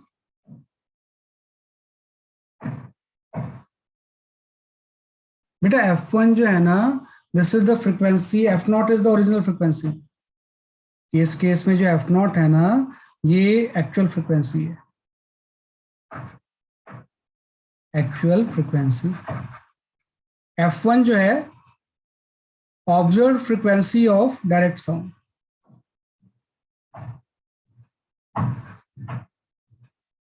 Of direct sound.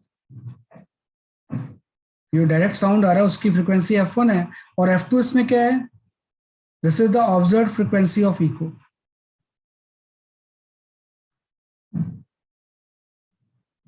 Of echo, जो इको होगा उसकी ऑब्जर्व फ्रीक्वेंसी क्या होगी, रिफ्लेक्ट होकर जो वापस आ रहा है ना, वो कि मतलब एक साथ ये दो फ्रीक्वेंसी का साउंड सुनेगा, मतलब ही विल ऑब्जर्व बीट, कि एक साथ अगर दो फ्रीक्वेंसी का सुनेगा तो ये कुछ बीट रिकॉग्नाइज करेगा, क्योंकि अलग फ्रीक्वेंसी के साउंड से बीट प्रोड्यूस होती है ना। तो दो अलग अलग फ्रीक्वेंसी के साउंड सुनाई देगा। है ना। तो अब मैं बताता हूं कि इसके रिफ्लेक्टेड साउंड की हम निकालेंगे कैसे frequency,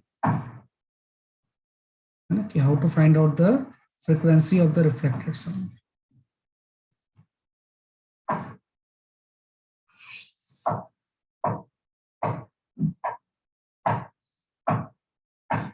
So can you show the previous page for a second?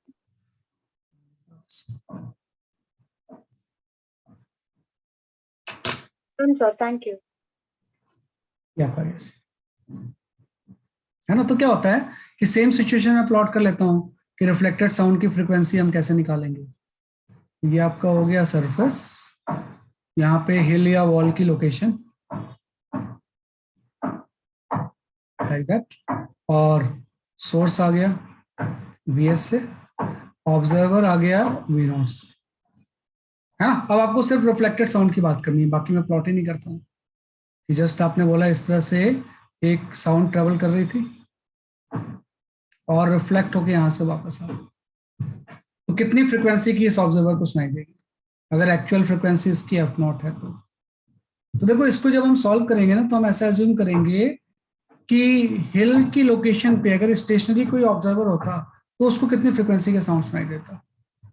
तो सिंपल सा सबसे पहला स्टेप इसमें ये होता है, frequency heard by stationary observer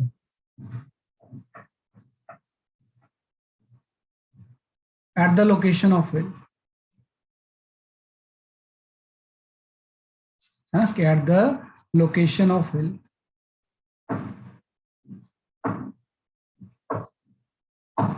हिल की लोकेशन पे अगर कोई स्टेशनरी ऑब्जर्वर होता तो उसको कितने का सुनाई देता, कि हम ऐसा मान लेते हैं कि भाई सोर्स मूव कर रहा है, अभी से ऑब्जर्वर की हम बातें नहीं करते हैं, कि ये जो साउंड सीधे गया है यहाँ पे सपोज ये F' फ्रीक्वेंसी का सुनाई दे रहा है, तो हम फॉर्मूला अप्लाई कर देंगे, F' की वैल्यू क्या हो जाएगी F0 एक्चुअल। अब ऑब्जर्वर रेस्ट पे है तो खाली V हो जाएगा, टुवर्ड्स के केस है तो यहाँ पे V - VS हो जाएगा। तो फर्स्ट स्टेज पे तो आपने निकाल लिया कि अगर हिल रेस्ट पे है, अगर हिल की लोकेशन पे अगर स्टेशनरी ऑब्जर्वर होता है तो उसको इतनी फ्रीक्वेंसी का साउंड सुनाई देता। अब आपको पता है कि अब जो पहले ये स्टेशनरी जो ऑब्जर्वर था, अब रिफ्लेक्टेड साउंड के लिए ये सोर्स बन जाएगा ना, कि भाई जैसे पहले ये सोर्स था, ये ऑब्जर्वर था यहाँ पे, अब रिफ्लेक्टेड के लिए ये सोर्स बन जाएगा और ये ऑब्जर्वर होगा। सेकंड केस में ऐसा हो जाएगा, फॉर रिफ्लेक्टेड साउंड, है ना। नाउ source is stationary,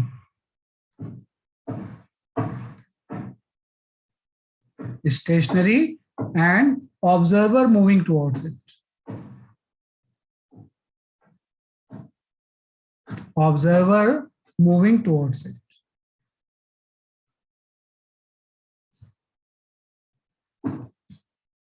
है ना, कि भाई यहाँ पे ऑब्जर्वर इसकी तरफ मूव कर रहा है, अब सोर्स ये बन गया, तो आप फॉर्मूला फिर से अप्लाई करोगे, तो इसको जो जिस फ्रीक्वेंसी का साउंड सुनाई दे रहा था वो आपका F2 था। अल्टीमेटली आपको F2 तो निकालनी थी, तो जब हम यहाँ से F2 की वैल्यू कैलकुलेट करेंगे तो हम लिखेंगे F2। अब एक्चुअल फ्रीक्वेंसी तो F' हो गई ना रिफ्लेक्टेड साउंड की। अब आपको पता है सोर्स रेस्ट पे ऑब्जर्वर मूव कर रहा है, यहाँ पे V + V0 हो गया एंड यहाँ पे V आ गया। तो पहले आपने मान लिया कि जो हिल है वो एक्ट कर रही है एज ए स्टेशनरी ऑब्जर्वर, और बाद में यही हिल रिफ्लेक्टेड साउंड के लिए as a stationary source act कर रही है। अब यहां से F' की वैल्यू यहां सब्स्टिट्यूट कर दो, तो this is the observed frequency of the echo. Observed frequency of echo, तो ऑब्जर्व्ड फ्रीक्वेंसी ऑफ इको जो होगी वो आपकी हो जाएगी, कि observed frequency of the echo जो होगी वो आपकी जस्ट ये हो जाएगी V - VS बस हो गया, है ना। ये F2 की वैल्यू आ गई, है ना। तो मतलब एक साथ अलग अलग फ्रीक्वेंसी का साउंड सुनेगा, तो जो डायरेक्ट साउंड सुनेगा वो तो फ्रीक्वेंसी सिंपल से ये हो जाएगी, जो रिफ्लेक्टेड साउंड होगी उसकी फ्रीक्वेंसी आपकी ये होगी। मैंने 2 स्टेप में सॉल्व कर लिया, है ना। लेकिन कई बार स्टूडेंट्स क्या करते हैं, मिरर लगा के भी कर लेते हैं, है ना। कई बार स्टूडेंट्स क्या करते हैं ना कि हिल की लोकेशन पे मिरर निकाल के कर लेते हैं। पहले मैंने ये बोला कि सोर्स वीएस से मूव कर रहा था और ऑब्जर्वर एस पे था, तो उसको इतनी फ्रीक्वेंसी सुनाई देगी। अब ये जो ऑब्जर्वर था, अब ये सोर्स बन गया। अब सोर्स एस पे है, ऑब्जर्वर इसकी तरफ आ रहा है, तो उसको इतनी फ्रीक्वेंसी सुनाई देगी, है ना। लेकिन अब आपको होता है रिफ्लेक्टेड की तो ओरिजिनल फ्रीक्वेंसी एफ डैश हो जाएगी ना, तो यहाँ से एफ डैश की वैल्यू यहाँ पुट कर दी, तो एफ डैश की वैल्यू जैसे हम पुट करेंगे ये आपका ये आ जाएगा। लेकिन कई बार स्टूडेंट्स क्या करते हैं ना, इसको सिंप्लीफाई कर लेते हैं। हालांकि मैं तो बोलता हूँ कि ऐसे ही करो आप इसे, जैसे मैंने एक्सप्लेन किया है। लेकिन कई बार स्टूडेंट्स क्या करते हैं, इसको सॉल्व करने का एक शॉर्टकट मेथड भी यूज कर लेते हैं, है ना। वो क्या बोलते हैं कि भाई इस तरह से हिल की लोकेशन है ना, इस तरह से हिल की लोकेशन है, वो भी सही है, उससे गलत आंसर कोई नहीं आता है, ठीक ही आंसर आता है। इस तरह से हिल की लोकेशन है, यहाँ पे आपका सोर्स मूव कर रहा था और यहाँ पे ऑब्जर्वर मूव कर रहा था, यस सर, वीएस से, है ना। और यहाँ पे ऑब्जर्वर जो मूव कर रहा था वो वी नॉट से मूव कर रहा था। तो आपको ये बताना है कि रिफ्लेक्ट होकर साउंड कितनी फ्रीक्वेंसी का सुनाई देगा। तो मान लेते हैं कि यहाँ पे एक मिरर होता है, अगर इस जगह पे ऐसा एज्यूम कर लेते हैं मिरर, तो इस सोर्स की इमेज यहाँ बन जाती है ना, ऐसे सोर्स की इमेज यहाँ बन जाती है। और अगर ये वीएस से राइटवर्ड जा रहा है तो ये जो सोर्स की इमेज बनती है वो वीएस से राइटवर्ड जाती है। तो वो क्या करते हैं, रिफ्लेक्टेड के लिए इस ऑब्जर्वर और इस सोर्स के बीच में डॉपलर इफेक्ट लगा लेते हैं। ये तो सिंपल टुवर्ड्स का केस ही तो हो गया, और सीधे आंसर बता देते हैं। भाई ऑब्जर्वर तो राइटवर्ड जा रहा है, सोर्स की इमेज जो होगी वो इसकी तरफ आ रही होगी, तो दोनों अगर टुवर्ड्स मूव कर रहे हैं तो नॉर्मली एफ की वैल्यू ये हो जाएगी v plus V naught by V minus V S. ऐसा भी कर सकते हैं, है ना, ये ऐसा भी हम कर सकते हैं इसमें, ये भी एक तरीका होता है ना। दो स्टेप नहीं यूज करके ये इसका शॉर्टकट होता है, और शॉर्ट मेथड, है ना। लेकिन ऐसा तभी यूज करना जब ये जिस चीज से रिफ्लेक्शन हो रहा है वो रेस्ट पे हो। कई बार जिससे रिफ्लेक्शन होता है वो भी मूव कर रहा होता है, तो फिर उस केस में उसी मेथड से करेंगे जो मैं बता रहा था आपसे।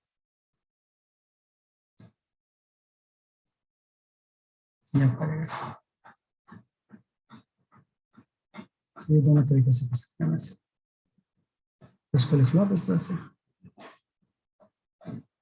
है ना। मतलब ये पर्सन जो है ना, ये बीट ऑब्जर्व करेगा और बीट फ्रीक्वेंसी, दोनों फ्रीक्वेंसी के डिफरेंस हो जाएगी।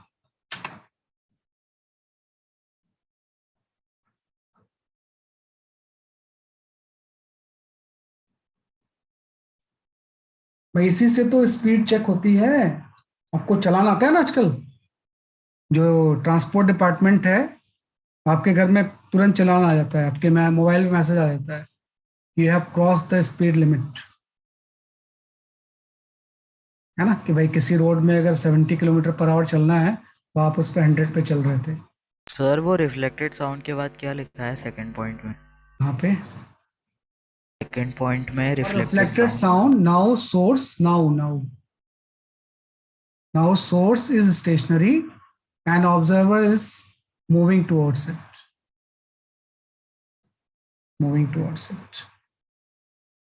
तो आपके घर में जो चलान आता है ना, या मोबाइल पे मैसेज आता है, या क्रॉस द लिमिट, वो इसी से आता है, डॉपलर इफेक्ट से।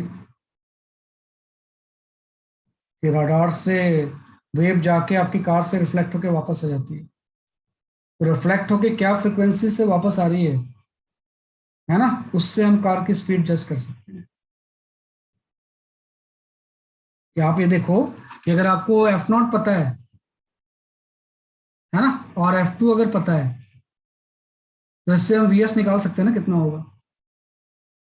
अगर ऑब्जर्वर में रेस्ट पे ले लूं, तो भाई जो रडार है वो तो रेस्ट पे रहता है, उसने एक जनरेट की वेव आपकी कार से रिफ्लेक्ट होकर वापस आ गई, है ना, तो ये तो रेस्ट पे आ गया। तो अगर F2 कितने से रिफ्लेक्ट होकर आ रही है, अगर वो पता है, तो हम सोर्स की स्पीड निकाल सकते हैं ना कितनी होगी। तो उससे सोर्स की स्पीड आ जाती है कि आप 70 किलोमीटर पर आवर की बजाय 100 पे चल रहे थे, तो फाइन भरना होगा। और सर वो ऑब्जर्व फ्रीक्वेंसी ऑफ आगे क्या लिखा है?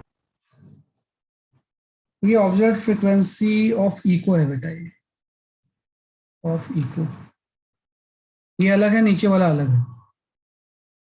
ऑफ इको, इको की तो ऑब्जर्व फ्रीक्वेंसी हम निकाल रहे हैं, ऑफ इको ये अलग, एंड इसका ये शॉर्ट मेथड है जिसमें कि एक मिरर बना के सोर्स की इमेज बना लेते हैं और सोर्स एंड इमेज और ऑब्जर्वर के बीच में डॉपलर इफेक्ट लगा लेंगे। शॉर्ट मेथड में ये कंसेप्ट होता है, Doppler effect between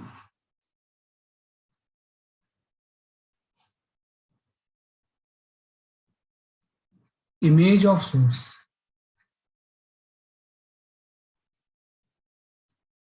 and observer,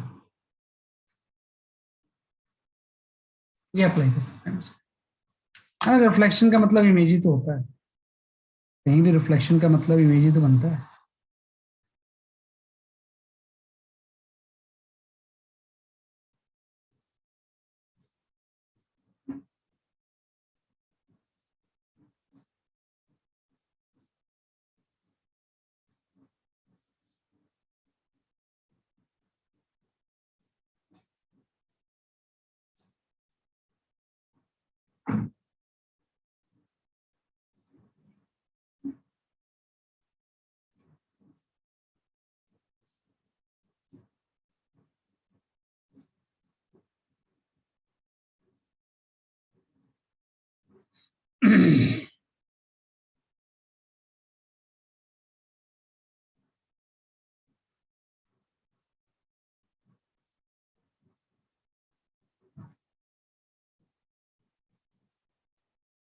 ठीक है ना, तो ये हमने कर लिया इस तरह से।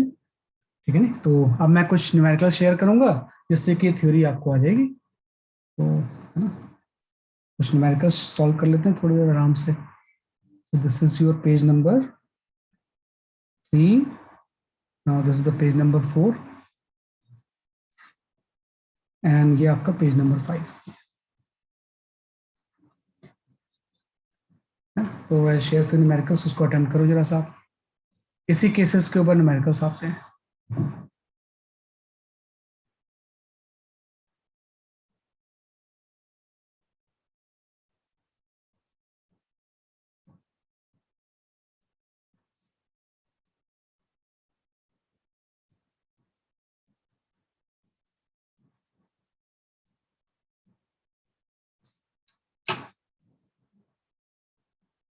आप अपना डायग्राम बनाना, कोई फॉर्मूला के चक्कर में नहीं रहना।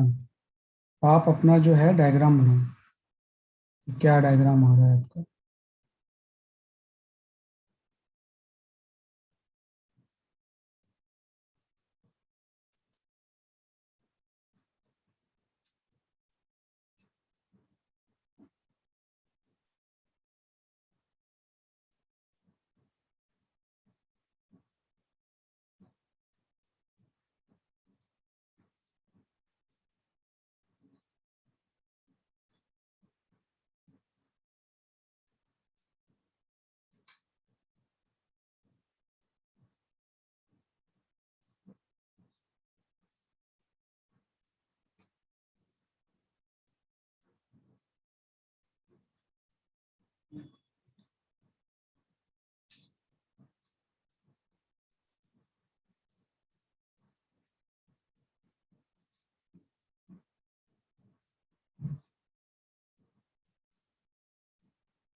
Okay, I've got few answers.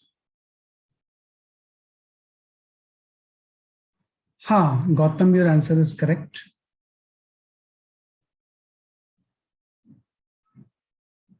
Hinal, your answer is correct.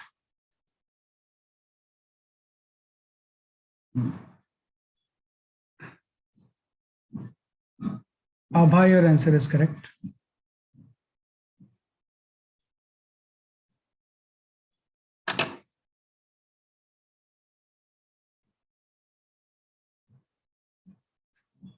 Ahana, your answer is correct.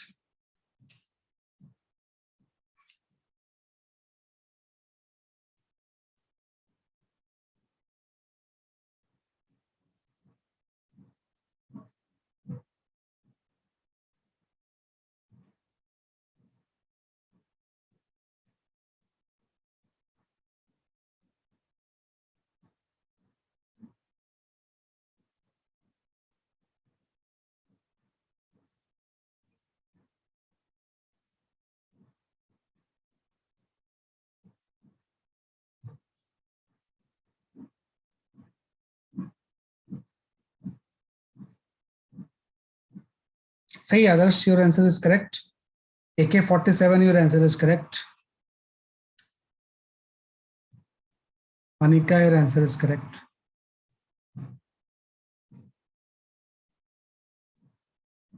सही है, सही, काफी लोगों के आंसर सही आ गए हैं, है ना. So I will explain this question. देखो क्या है ना, आप सिंपल डायग्राम बना लो और वो वही मेथड यूज करो, रिफ्लेक्शन वाला, वो ज्यादा सही रहता है ना. 2 स्टेप में कई बार कंफ्यूज हो जाते हैं. जब तक कि हिल रेस्ट पे है तो क्या करना है ना, कि इस तरह से आपका ये केस है, यहाँ पे हिल की लोकेशन आप बना लो, ये कोई क्लिफ है ऐसा, है ना, और ऑब्जर्वर यहाँ पे कहीं पे रेस्ट पे है और सोर्स इसकी तरफ जा रहा है ना, कि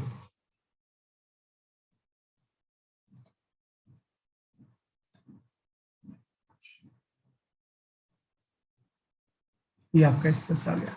एक डायग्राम, छोटा सा डायग्राम बनाने से ना थोड़ा आसानी होती है. ये ऑब्जर्वर यहाँ पे रेस्ट पे है ना, और सोर्स मूव कर रहा है किसी वीएस से, है ना. तो इसने बोला रिफ्लेक्टेड साउंड कितनी फ्रीक्वेंसी का सुनाई देगा, तो रिफ्लेक्टेड के लिए सोर्स की इमेज बना लेते हैं हम यहाँ पे. तो सोर्स की इमेज यहाँ बन गई और सोर्स की इमेज इस तरफ मूव करेगी. तो अब आप इस सोर्स को भूल जाओ, अब इस इमेज और ऑब्जर्वर की बात करो. तो सिंपल से ही तो केस हो गया कि एक सोर्स ऑब्जर्वर की तरफ आ रहा है जो कि रेस्ट पे है. तो सीधे फॉर्मूला अप्लाई कर लेंगे. एफ इक्वल टू हो जाएगा F naught V plus 0 and towards case है इसलिए वी माइनस वी एस हो जाएगा.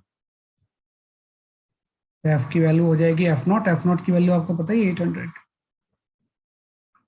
वी जो है वो 330 है, divide by 330 minus V S 15 है. बस इसको सॉल्व कर लो आप. यही इको की फ्रीक्वेंसी होगी जो इसको रिफ्लेक्ट होकर सुनाई देगा, है ना. एक फ्रीक्वेंसी तो सीधे भी आ रही होगी, लेकिन रिफ्लेक्टेड की पूछ रहा है ना, echo reflected from the cliff. तो इसको सॉल्व करोगे तो आप देखो ये जो भी चीज होगी F will be greater than 800 होगा. तो ऑब्वियसली बात है कि 800 भी गलत हो गया, ये भी गलत हो गया, तो इन दोनों में चॉइस है, तो बी ऑप्शन सही है इसका, है ना, कि B option is correct option. इस तरह से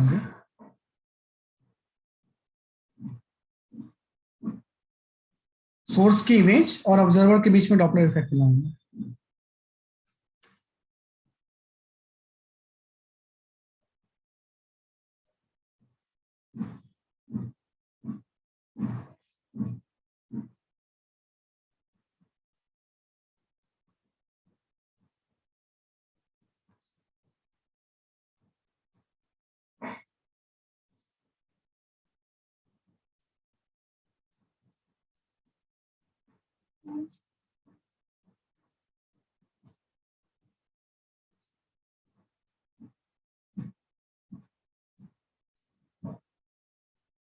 ठीक है, ये आपका गैस है।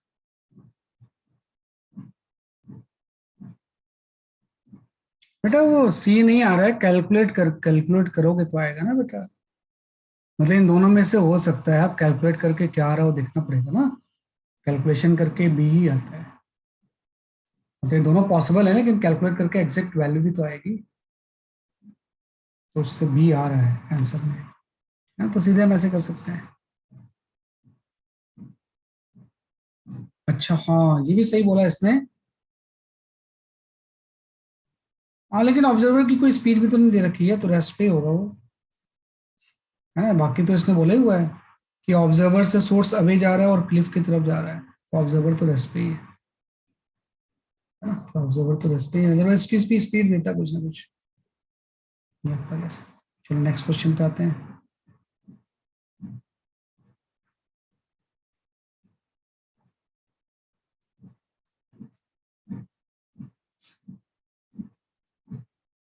हाँ 838 ही आ रहा है, बिल्कुल सही है। 838 ही आंसर है, वो तो मैंने बोला ही है।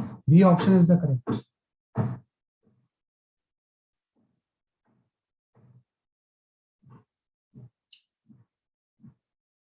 अब इसमें कोई देखो इको का नहीं पूछ रहा है, तो इसको इको से अब कोई रिलेशन नहीं है।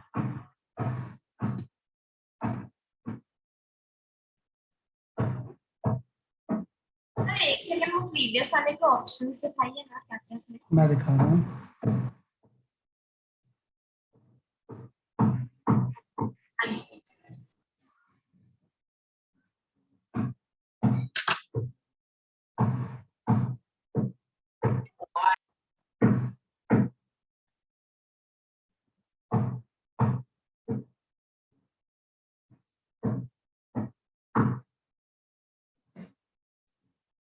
हाँ यहाँ पे सोर्स रेस्ट पे है, बिल्कुल सही है। यहाँ पे सोर्स जो है वो स्टेशनरी है, वही रडार है। रडार तो रेस्ट पे रहता है ना। कार पहले रडार की तरफ आ रही थी, फिर उससे रिसीड होती है।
हाँ, मीत सही है आपका आंसर। गौतम सही है आपका answer. Aditi, your answer is correct. Abha सही है आपका आंसर। सोहम सही है।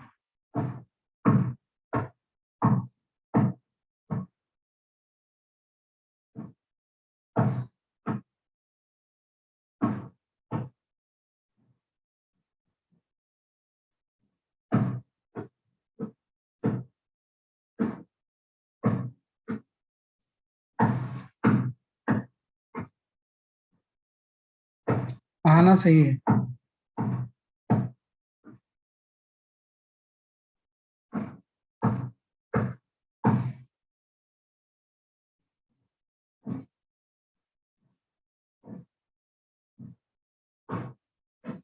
हाँ, AK-47 दिवेश सही है आपका आंसर। सही है। Your all answers are correct. है ना, कुछ नहीं करना है आपको, एक डायग्राम बना लो। 72 किलोमीटर पर आवर का मतलब हो जाएगा 20 मीटर पर सेकेंड, है ना। तो ये तो ऑब्जर्वर की वेलोसिटी है ना, ये V0 है। तो ये कार इस केस में ऑब्जर्वर है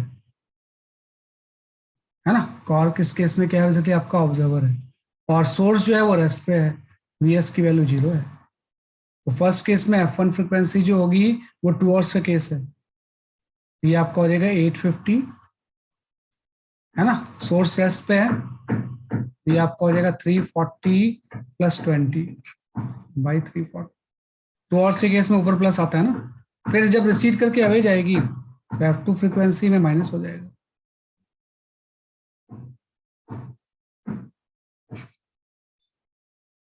है ना। कि पहले अप्रोच कर रही थी, बाद में क्रॉस करके रिसीड होने लगी। दोनों केस में सोर्स तो रेस्ट पे ही है, ऑब्जर्वर 20 से या तो अप्रोच कर रहा था या आगे जा रहा था। तो इससे F1 F2 की वैल्यू आ जाएगी, फिर F1 से F2 को माइनस कर दोगे आप। डिफरेंस इन टू फ्रीक्वेंसी पूछा हुआ है इस तरह से। ये आपका 100 हर्ट्ज हो गया। सी ऑप्शन होगा करेक्ट। सही बात है, सही बात है ना, कि 360/340 × 850 आ जाएगा। बिल्कुल सही आंसर दे रहे हो आप, कि इसको जब सिंप्लीफाई आप करोगे तो यही चीज आ जाएगी आपकी, है ना। दोनों को जब माइनस करेंगे तो विल गेट दिस आंसर। हाँ, 40 तो बच जाएगा ना, सही बात है, कि दोनों का डिफरेंस निकालना एकदम आसान है, कि 850 तो वही रहेगा। अब न्यूमरेटर का जो डिफरेंस होगा वो 40 तो हो जाएगा, बाई डिनोमिनेटर 340 है ही। तो इससे सॉल्व करेंगे तो 100 हर्ट्ज आ जाएगा, है ना। कि दोनों का जो डिफरेंस होगा वो कितना हो जाएगा, कि आपका 100 हर्ट्ज हो जाएगा। सही, बिल्कुल सही है, सही बात है, बिल्कुल सही है बोल रहे हो। इससे 100 हर्ट्ज आ जाएगा, तो डिफरेंस इज 100 हर्ट्ज। लेकिन ये बीट नहीं होगा, क्योंकि ये अलग अलग टाइम पे दोनों हैं। इसको हम बीट फ्रीक्वेंसी नहीं बोल सकते, क्योंकि दोनों एक साथ थोड़ी सुन रहे हैं। जब ये अप्रोच कर रहा था तो इतना सुन रहा था, जब अप्रोच करके वापस जाने लगा तो इतना सुन रहा था। एक टाइम पे दोनों फ्रीक्वेंसी होती है तब बीट होता है। ये तो जस्ट डिफरेंस पूछ रहा है ये आपका। I can go for this question.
Sir V naught का क्या डायरेक्शन लेंगे, अपवर्ड्स के downwards? V dash. V dash तो एक्चुअली बेटा गलत थोड़ा सा है क्वेश्चन का, वी डैश सब छोड़ दो, ये जस्ट ये पूछ रहा है ये वी डैश एक्चुअली इसने फ्रिक्वेंसी के लिए यूज किया हुआ है। भाई ये पूछ रहा है कि इसने अगर यहाँ पे कोई साउंड इमिट किया तो साउंड वेव जो होगी वो इस डायरेक्शन में मूव करेगी, इसके अलोंग ऐसे जाएगी, तो इसको कितनी फ्रिक्वेंसी सुनाई देगी, एफ। इसी को इसने वी डैश वर्ड यूज कर लिया है। एक्चुअली न्यू होता है ये, है ना, ये जो सिंबल होता है वो न्यू का होता है। फ्रिक्वेंसी के लिए कई बार हम न्यू सिंबल भी यूज कर लेते हैं, तो फ्रिक्वेंसी पूछ रहा है वो actually। हाँ सही है, आदर्श सही है, दिव्येश सही है, जैन सही है, अदिति सही है, गौतम सही है आपका आंसर, आदर्श सही है।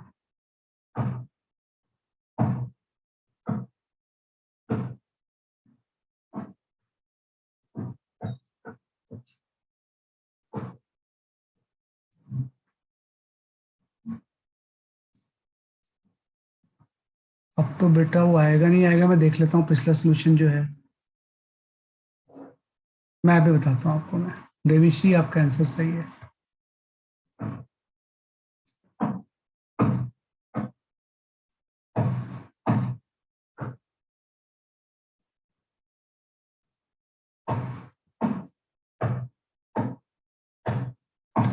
देख लो फटाफट सोल्यूशन इसका, ये तो सोल्यूशन है।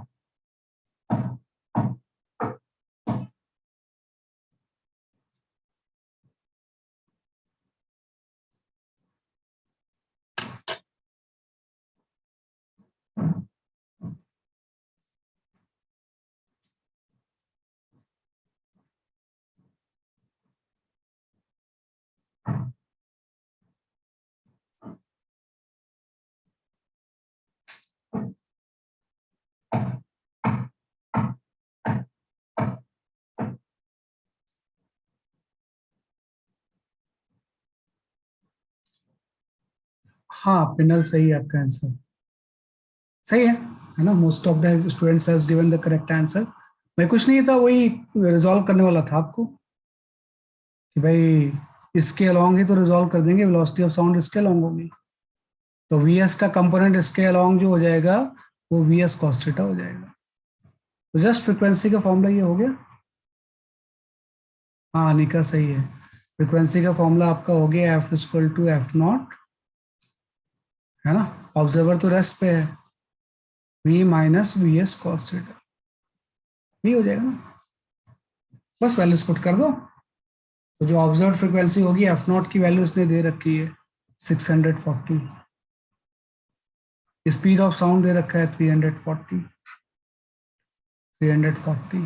Minus V S, velocity of the source इसने 100/3 दे रखा है, और कॉस थीटा इस ट्रायंगल से निकाल लेंगे हम, ये अगर ये 3 है और ये 4 है तो हाइपोटेनस 5 होगा, तो cos theta equal to base upon hypotenuse हो जाएगा, तो कॉस थीटा 3/5 हो जाएगा, तो कॉस थीटा की वैल्यू यहाँ से हम 3/5 कर देंगे, बस आंसर आ गया। तो 640 इंटू 340/340 माइनस 20, मतलब यहाँ से आ गया 640 इंटू 340, है ना, डिवाइडेड बाई 320, बस सॉल्व कर लो इसे आप, है ना। तो इससे सॉल्व करके आपका जो आंसर आएगा वो 680 हर्ट्ज आ जाएगा। कि इस स्टैंड में जो साउंड ये इमिट करेगा वो स्टेशनरी ऑब्जर्वर को 680 हर्ट्ज का सुनाई देगा।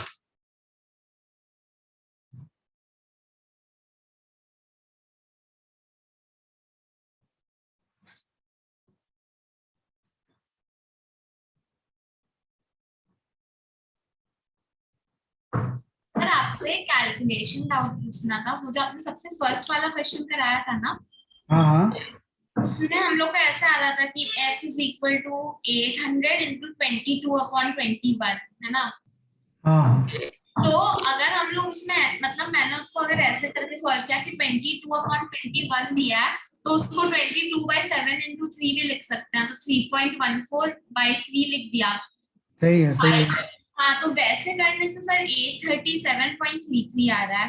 बट अगर हाँ अप्रोक्सीमेशन लेके सर जो नीचे हाँ 21 दिया है उसको 800 से कैंसिल कर देते, मतलब उसको हाँ अप्रोक्सीमेटली 20 लेके, तो उसकी हम्म वैल्यू 40 आ जाती। हम्म। अब अगर 40 इंटू 22 करना है तो फिर वैल्यू हम लोगों को 880 आ रही है ना। नहीं नहीं बेटा, ऐसे कैलकुलेशन कैसे वो होगा चेंज? इतना ज्यादा कैलकुलेशन में चेंज थोड़ी होगा। हाँ सर, वही मैं आपसे 838 जो है उसकी बजाय 880 नहीं आ सकता ना। हाँ सर, क्योंकि अगर आप देखिए 800 इंटू 22/21 अगर है।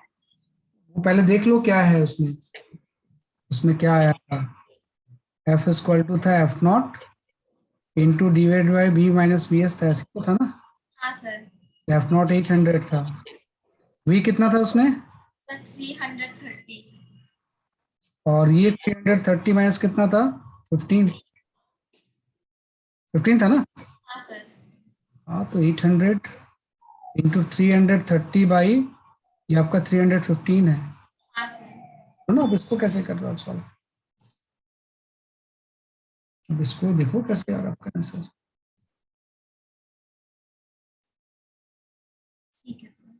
नहीं सर, वैसे ही किया था, जैसे अगर आप देखिए 330 जो है उसको हाँ अगर 15 से डिवाइड करेंगे तो 22 आएगा, और कर देंगे 300। 15 से। हाँ सर, हाँ 22 आ जाएगा, और नीचे 21 आएगा।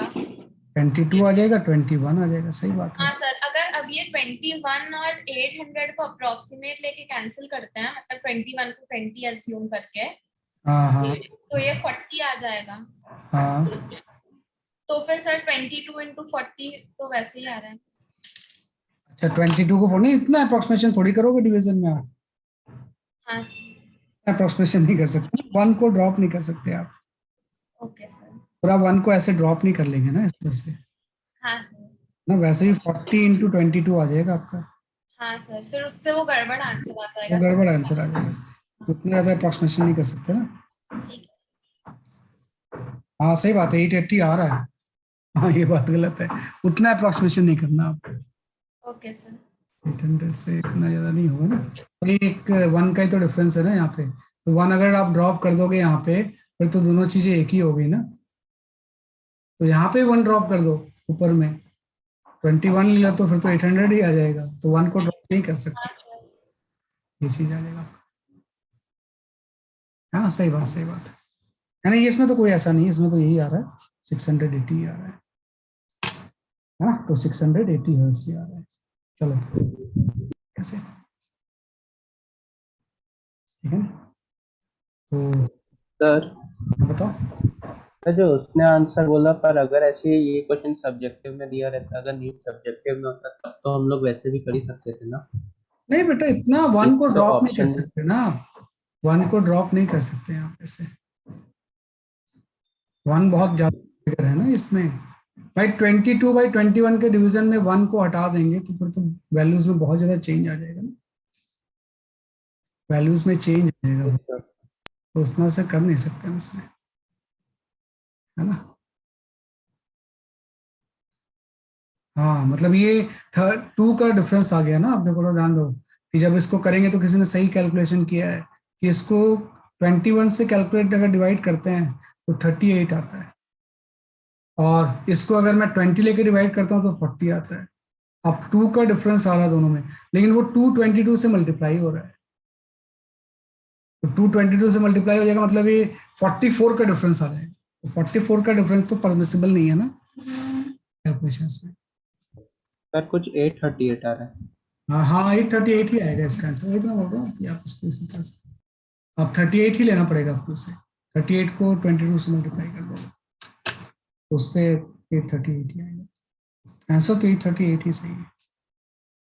है ना, ये आपका आंसर आ गया। तो ये हमने we have completed a marathon chapter, है ना, कि बहुत बड़ा चैप्टर हमने कंप्लीट कर लिया है। और मान के चलो अगर नीट के एस्पायरेंट्स कितने होते हैं, 15 लाख होते हैं, 20 लाख होते हैं, मुझे नहीं पता। इसमें ये चैप्टर से पूरे इंडिया लेवल पे 1 लाख से ज्यादा बच्चों को नहीं पता होगा।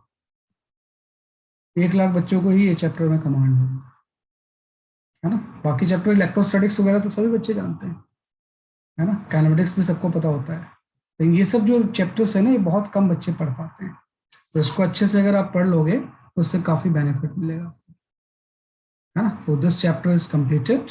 अब आपको क्या करना है, इसके मॉड्यूल कंप्लीट करना है आपको, है ना, कि मॉड्यूल में कंप्लीट मॉड्यूल में नेक्स्ट जो डाउट क्लास है उसमें लेवल 1 लेवल 2 में डिस्कस करूंगा।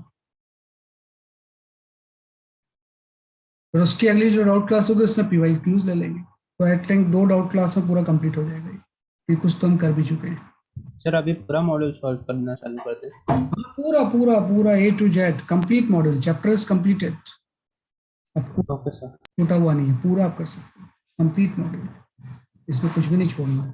कुछ ऐसा होगा पॉइंट्स, एक बार थ्योरेटिकल कोई पॉइंट्स ऐसा होता है जो कि थ्योरी में ऐसे ज़्यादा नहीं आता है, अगर वो न्यूमेरिकल में आएगा तो मैं उसको एक्सप्लेन करूँ, है ना। अदरवाइज आपका पूरा चैप्टर कंप्लीट हो गया, आप पूरा मॉड्यूल सॉल्व कर लो, है ना। तो आज के लिए इतनी काफ़ी है। That's all for today. Will start the new chapter in the next class. Okay, bye bye. Bye sir, thank you. Bye bye bye bye.